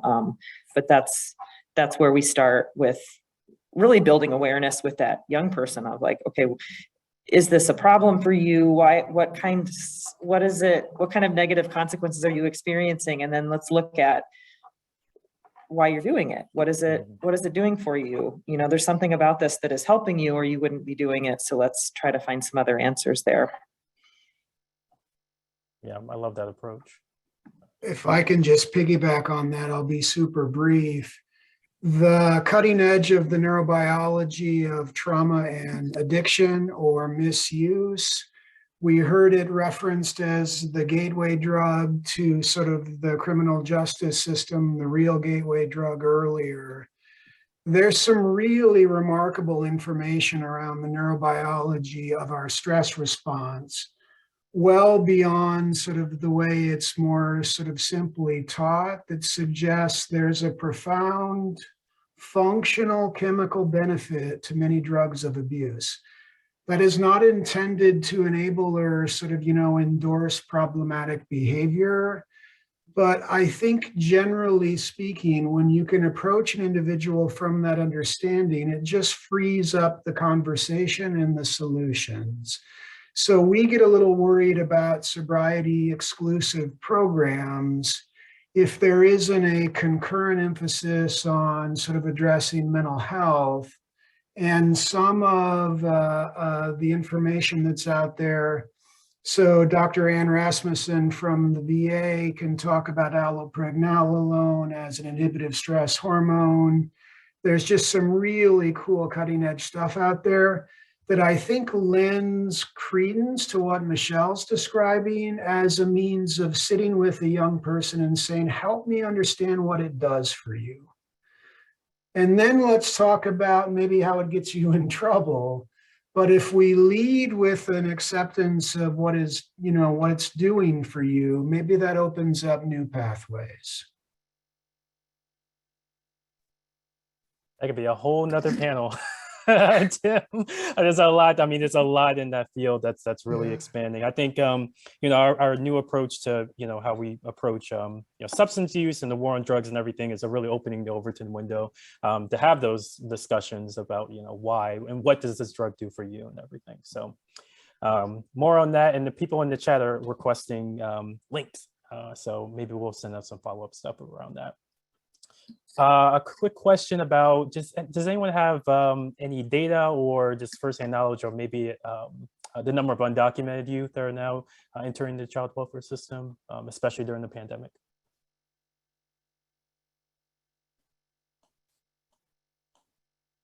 I would assume it increased, but I don't have any data facts on that. Right. Great. Just moving on to the next question. Do any of the panelists have a vision of what an ideal trauma-informed, equitable, and youth-centered child welfare system looks like versus what exists today? Kind of expounded on that during the panel, but if anyone wants to jump in a little deeper on that, we have some time. I mean, I think it's one that's rooted definitely in kin. And when kin is not possible, there are some people who are called to do this work, to be fostering. There are some people who should not even spend a day fostering, right? But when you are called to do it, is amazing. It's amazing when that happens. I think one thing to pay attention to, and I know I've made this point over and over, but I'll just make it one more time for good luck here, which is how do we structure the system and how do we structure practices so that you're intentionally having those healing moments. I think, you know, we looked about 10, 15 years ago, folks are talking about, we need to be data driven. We need to be data driven. Now the conversation is starting to say, we need to be evidence driven. It's not enough to just have data to be informed. And I kind of feel the same way with trauma. It's like, it's not enough just to know about the trauma, but then how do you actually create healing? Like, how do you enable healing? And so how do you move to a system that is one where you are experiencing healing by the very structures of just being in the system? Right now, healing is, in my opinion, is happening in spite of the system, in spite of how you have to navigate the current experiences by being committed to that system. So one where a system is truly rooted in how do you have those healing experiences so that you can be able to thrive as an adult. And I would just briefly add, I referenced this before, but the study I mentioned that we did a number of years ago was in a public-private partnership child welfare system. So we do half of that work in Milwaukee County. And it's a longer sort of story to talk about some of the opportunities and barriers to get practice to that place. But we are one of the few entities who just got removed from a federal class action lawsuit because the majority of the lawsuit settlement items criteria were met. And many in our system would point to the role of trauma-informed practice as not the exclusive, but a key contributor to that outcome. And, you know, I talk about that from a data point of view. That work was published in the Journal of Child Custody a couple of years ago. I think the title is Trauma Responsive Child Welfare. So, you know, there was some empirical integrity to it, but there are literally hundreds of anecdotal stories connected to that data of kids that Sixto and Jazz and Michelle and, you know, others describe, and youth who navigated a system that frankly could do better. And when they did better, some remarkable things happened. They went home more often. They stayed home when they went home. They sort of got out of the system to begin with. So we've had a couple of counties in our state who have done some variation of trying to replicate that work. One of those counties reduced their out-of-home care numbers by half. We think a really good outcome here is less families and kids in the system. So back to a both and, it's a system reform process and it's continuing to put some resources upstream. I would like to, in addition to what both Tim and Sixto has added, I would like to add that I do envision a system where othering doesn't exist and we're able to see whole individuals where they are and move from the replacement model that currently leads our child welfare system. So I envision one that isn't punitive and focuses more on restoration of families, communities, cultures, and even language. And in comparison to where the system is today, we're far from that. And the main thing that sits at the forefront of my mind is how our current system practices and policies align with the vision that we have for children, families, and community. And if we're not adequately serving everyone, there's misalignment.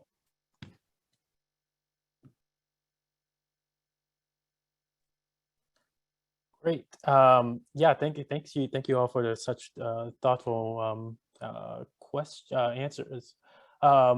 The next question we have, and I think we have maybe 10 more minutes, but are there any models for youth peer-to-peer mental health support? And Jazz, the framework that you put up earlier, does this, yeah, can that be included in this?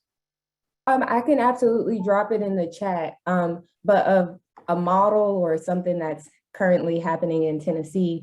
Through our state's Department of Mental Health and Substance Abuse Services, they have rolled out a certified young adult peer support specialist program. So SIAPS, pretty long acronym, but I myself am a certified peer support specialist, but it's an intensive 40-hour training. Folks who have been on a journey of recovery, a mental health journey, or just some journey of healing after undergoing the training and getting, I believe it's 75 hours of like work in the field hours, you're qualified to then work alongside young adults who may also be on a journey of recovery, mental health, or some healing. So that's something in Tennessee. In 2021, we were the first group to go through this training, but I think it's amazing. I myself have grown as someone who lives with mental health issues, and to be able to provide sound, safe, and critical supports to other young people, I feel it's very impactful. And I can drop a link to that in the chat as well.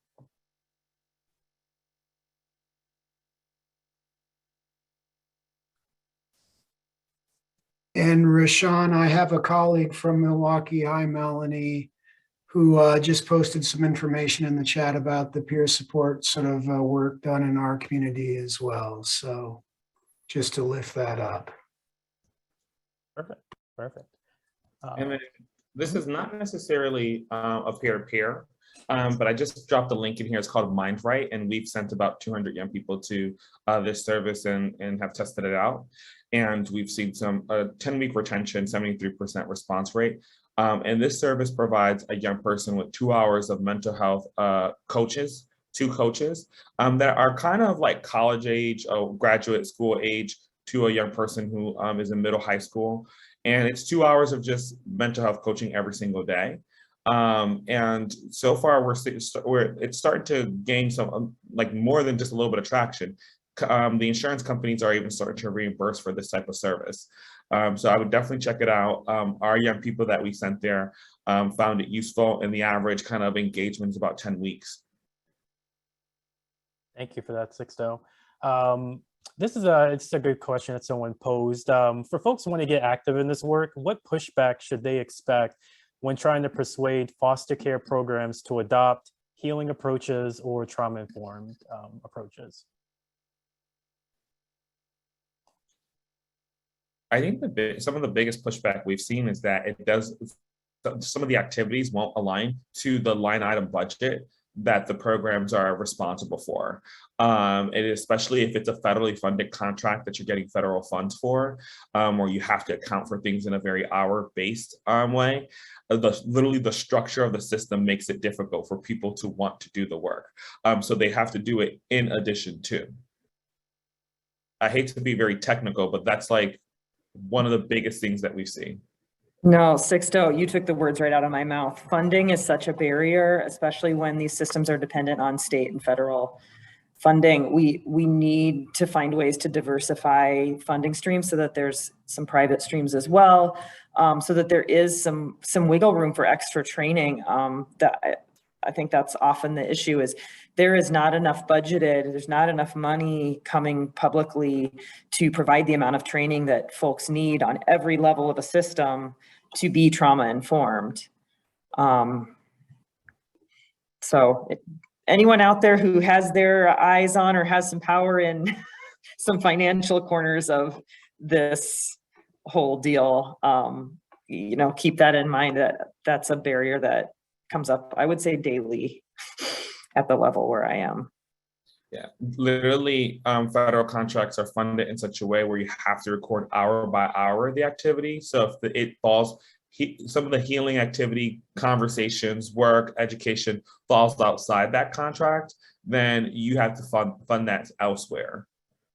And at least in Illinois, a lot of our services that run through foster care go through Medicaid now. So that's a whole other, again, a whole other panel on how that affects our ability to provide quality services, but talk about hour by hour documentation. Yeah. This is not an excuse not to do it. I feel like I sound like a provider now. The tables have turned here. So I just want to say it's not an excuse not to do the work. We have to get creative as those of us who are leading organizations to figure it out. But it is a big frustration. Yes, Yeah, yes, this is, yeah, don't let this be a barrier to you or scare you off for people wanting to join this in this work. I was just going to briefly add, Rashaun. So what we hear quite a bit about is the capacity of the people doing the work. So when we try to approach with similar questions, how do we get foster care systems, child welfare systems to a place of being trauma responsive or informed? One of the biggest questions we get back from administrators is, what am I going to be asking of people? And what are you going to have me take away from what I'm currently asking of them now? And I think there are constructive ways to make arguments around, even from a data point of view or otherwise. There's an ounce of, prevention, pound of cure. There is some additional efforts, but it will definitely pay off in the end. But the other piece that I think is true for people is guardians and people in guardian capacity right now are really struggling.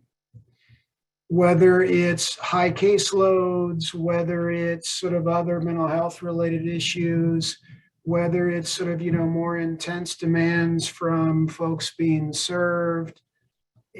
The truth about those providing care right now is worth also putting on the table and trying to figure out how to solve that problem, because it is a real problem that many will talk about. I guess we can probably continue on this line on just like the, federal burdens and the funding burdens, but, how do we shift? The question is, how do we shift systems to be more restorative and healing at the local level when the system is, kind of burdened down by federal policy and regulation and funding?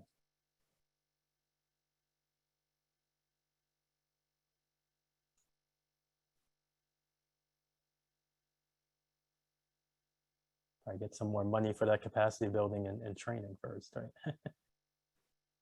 Increase the flexibility. Yeah, I'm happy to take a swing at that but I would rather defer to others. Oh, go ahead.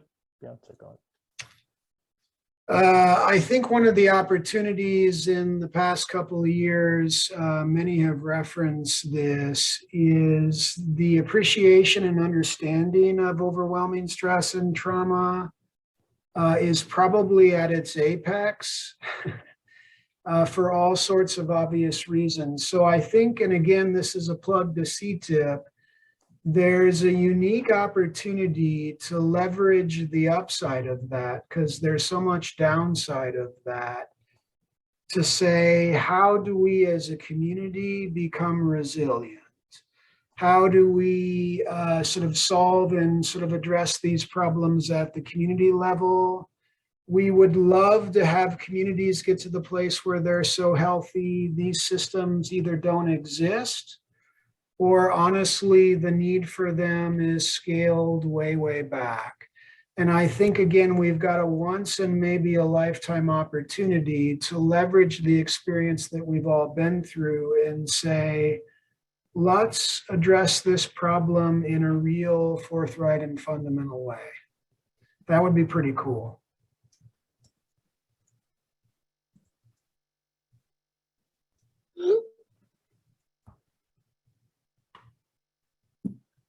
Yep, seizing the moment. I'll let others jump in if they want to. If not. The only thing I'll say is, I think as we leave here, I think there's a couple of things that I would center. Number one, I would center the idea that we haven't discovered all the interventions that are needed. Like at one point, you used to go to a therapist for anger management, and now there's like anger management 12-step courses, right? And like people have figured out how to package those. And I think we haven't figured out all the interventions and therapeutic programs that could be created for the common but unique experience that young people have in this situation of foster care. The second thing, I feel like every single action that we take should be driving towards like, how do we ensure that young people are loved past this contractual agreement, past a licensing standard? Like, how do you actually have a young person find family and find love? And then the supports that are required to like make that love even foster even more, go even more, because you have the right supports. So those are the two things I would just leave everybody with. It's like center those two things as we go forward. I think that's excellent. I think we're at time, so I'm just gonna wrap up and just leave the floor open to just any lasting thoughts from our panelists before I turn it over to Amber.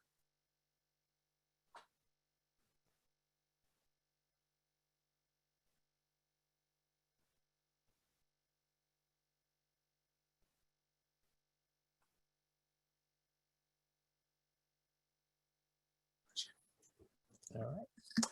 All right. Well, I think I can speak for everyone when I say I had a lot of fun with this. I learned a lot. This has been such a treat, being with the chain breakers. But yeah, thank you panelists for shedding some light on this important issue and imparting your insights. We'll make sure folks get your contact information that you want shared, and folks a reminder to share, to save the chat, all those resources in there. Tons of great stuff in there. And just another shout out that we're continuing this conversation until April. This is twice a month until April, so the conversation won't stop now. It won't stop now because I need to introduce Amber, which is a real treat. So to introduce Amber, Amber was one of the first participants in the Youth Villages Life Step program in New Hampshire. The evidence-based program serves as a bridge to adulthood for young people who experience foster care and is helping more than 5,000 transition-age youth in 13 states in DC this year. As Amber left foster care, a Life Step specialist was by her side to help her reach employment, housing, and educational goals. She returned to college at River Valley Community College, pursuing a degree in social services, obtaining a full-time job. Oh, congratulations. She has her own apartment.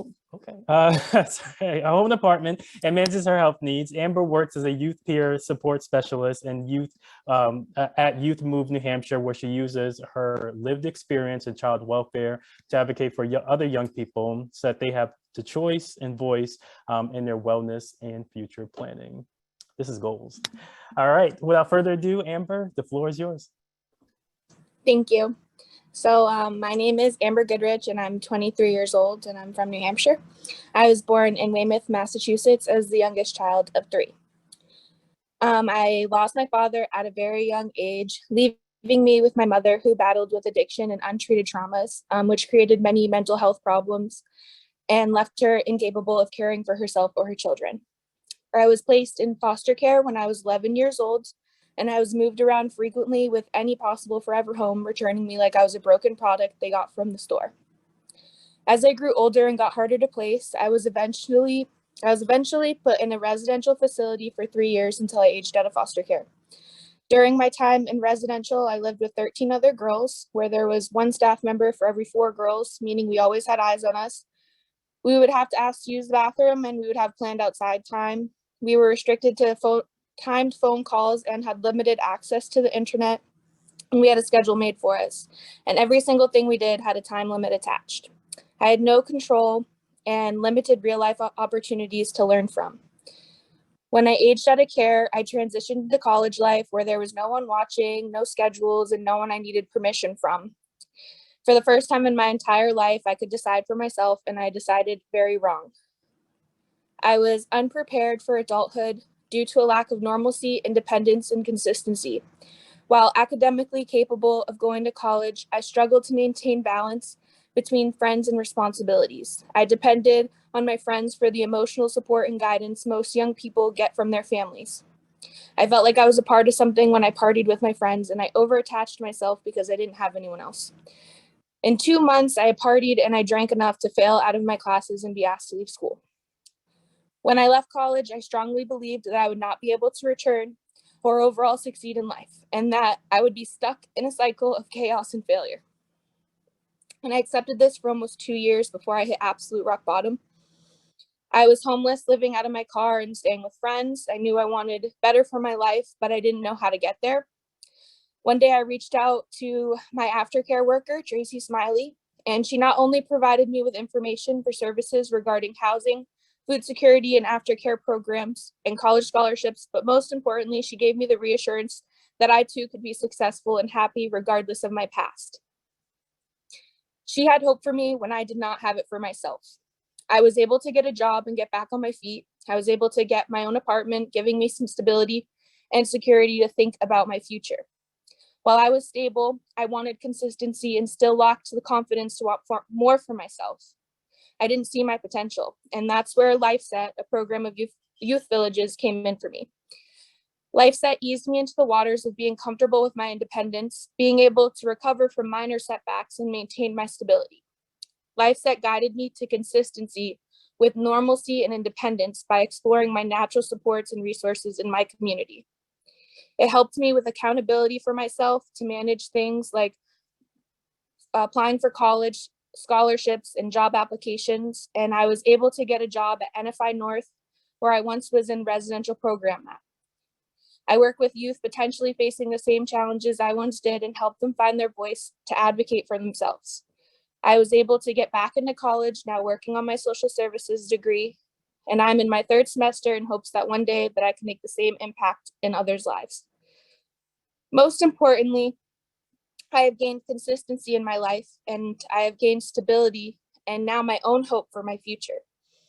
And I hope that all youth and young adults over the age of 16 involved in the child welfare system will have access to high quality services and programs like LifeSet, as they can be so life-changing. Thank you.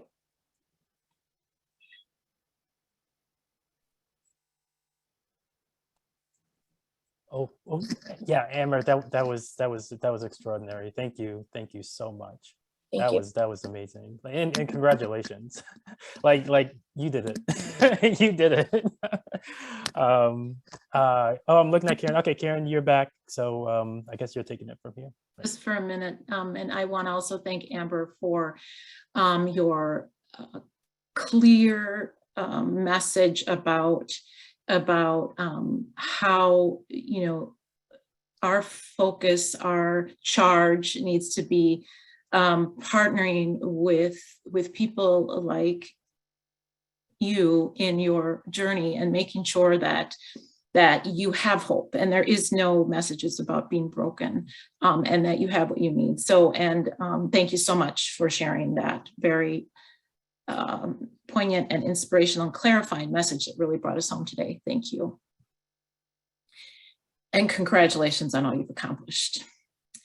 So I'm here just for like 30 seconds. I'm passing it to Denny, and then we're on our way out today. But I want to just bring it to a close, our official session. I want to thank everyone who really stepped up today, Carrie, Richmond, and then Rashaun, your facilitation of this panel, and then Sixto Cancel, Michelle Grimes, Tim Grove, Jazz Snell, and then of course Amber. I also want to just take a moment to thank Alana Levinson and Chris Moore, who was on our subcommittee to pull this panel together. Thank you for your work as well. So, you know, we learned a lot, and I heard many challenges, many things we have to confront. We still have to learn. We have to work to do differently and better. And I also heard a lot of messages of hope that we're in a unique time right now, and there's so much synergy and energy to do this. So anyway, thank you for all you shared. Thank you for those that are interested. Thank you for those that are doing this work. And I'm going to pass it back to Denny. Denny, you're muted. Thank you. Sorry. Oh, and I was saying profound things. No, thank you all so much. I am so moved. Amber, I have to just call you out. You're a beacon of light and hope. And I think this session has been healing for those of us who have experienced trauma and trying to ensure that no child ever experiences it again. And we'll all, live our lives, building this movement to make sure that this is really embedded in our mindsets, in our systems, and in our policies. I also want to say that when we first planned this, I thought, well, gosh, child welfare and transitioning children should come before the justice system. But it turned out not to be the case, because those folks that presented in our first panel having to do with the justice system really got to the roots of the problem. It was just really deeply discussed where many of these problems are emanating from, and how these aspects of our justice system, law enforcement, courts, and corrections can really address some of these problems earlier before they, we want to avert children away from the justice system by attending to what's actually happening with regard to trauma and ACEs. And then, we got to the child welfare system and transitioning youth, and it just flowed so well. And it has been informative, but not only informative, instructive. And I mean instructive in terms of giving us a guiding light of where we need to go next. There's still so much left to discuss. We really need to talk about sort of the operations of, how do we operationalize all this? How do we really get into systems? How do we deal with the barriers that we're likely to encounter? Where are the strengths in systems that we can draw out that will help, those who have been affected really move beyond the trauma and actually reduce the trauma that's emanating from the systems itself? So we have a lot of work to do, but this trauma series is really the beginning of really just a tremendous national movement with potential for such impact on so many levels. And so I want to thank my partners, CTIP and PACES. I also want to call out, Chris Moore, who Karen already mentioned, from Child Trends, and Alana Levinson from Social Currents, just so I can kind of locate them in a place that helped to develop this last panel. And so now I'm going to hand it over to Jesse for some closing remarks.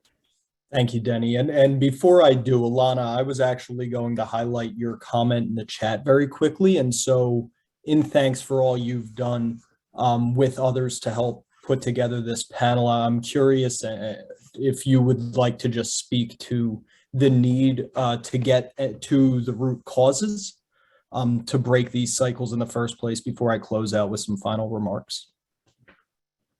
Sure. Thanks, Jesse. And I think, the hope is that we'll be able to work with you all at CTIP and others to continue the conversation, because I think this was only the very tip of the iceberg. And I think we want to have more conversations about challenges within the child welfare system. And Social Current does a lot of work around prevention and child abuse prevention, partnering with many of the folks who are on the call today. We work on advocacy around the Child Abuse Prevention and Treatment Act and funding for that.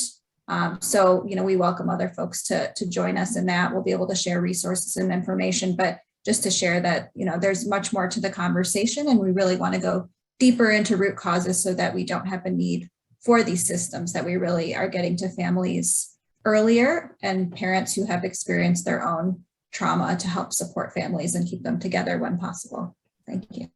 Thanks, Alana. And that's really, again, the point of this series. Like I said in my opening remarks, right? We hope to empower advocates and get everybody involved to address these talking points and highlight that this really is just the tip of the iceberg, as long as these series seem to be going, and we will work to make them a little bit more concise. There is also just so much information, and we can go so much deeper, and we look forward to continuing to engage with communities and other organizations and leaders in these spaces so that we can continue to dive deeper and further understand what is needed, where our systems are working and where they are failing, and promote transformation moving forward. Next, or in 2 weeks rather, at the same time, We will have a transformative justice workshop, which will talk about systems change and should be provocative itself. And then we will also have a panel of faith-based leaders who are integrating trauma-informed and ACEs and PACEs messaging and prevention science into their work as a community coalescer. And so we invite everybody to join then. Please invite others to the workshop series. We want to continue to get the message out about these workshops. Remember that they are recorded, and we continue to put on or are putting together a resource center. And in the link, or in the chat rather, I just put the link to the breakout rooms for after each workshop session. So that way folks can join and we can come together and discuss with others. We recognize that on this platform, the chat moves very quickly and there isn't that opportunity for relationship building that is so important in this work. And so for now, we have this separate workshop or breakout room Zoom link, which if you didn't get that, and I'll put it one more time, but if you don't grab it out of the chat, you can find it on the NPSC website where you signed up for this series. And with that, just want to thank all of our wonderful panelists, everybody who helped to organize. Denny, you thank everybody, but thank you for your leadership in this space as well, and for all that NPSC does. Amber, and to Bill, who had to leave, thank you for sharing your stories, and for everybody who's still on the line, thank you for your interest in all of the work you do. We look forward to continuing to build the movement and transforming our systems so that way we get to those root causes that Alana was talking about and work toward a better world together. So with that, thank you all. I will go ahead and open those breakout rooms. Thank you again, everybody. Have a good weekend.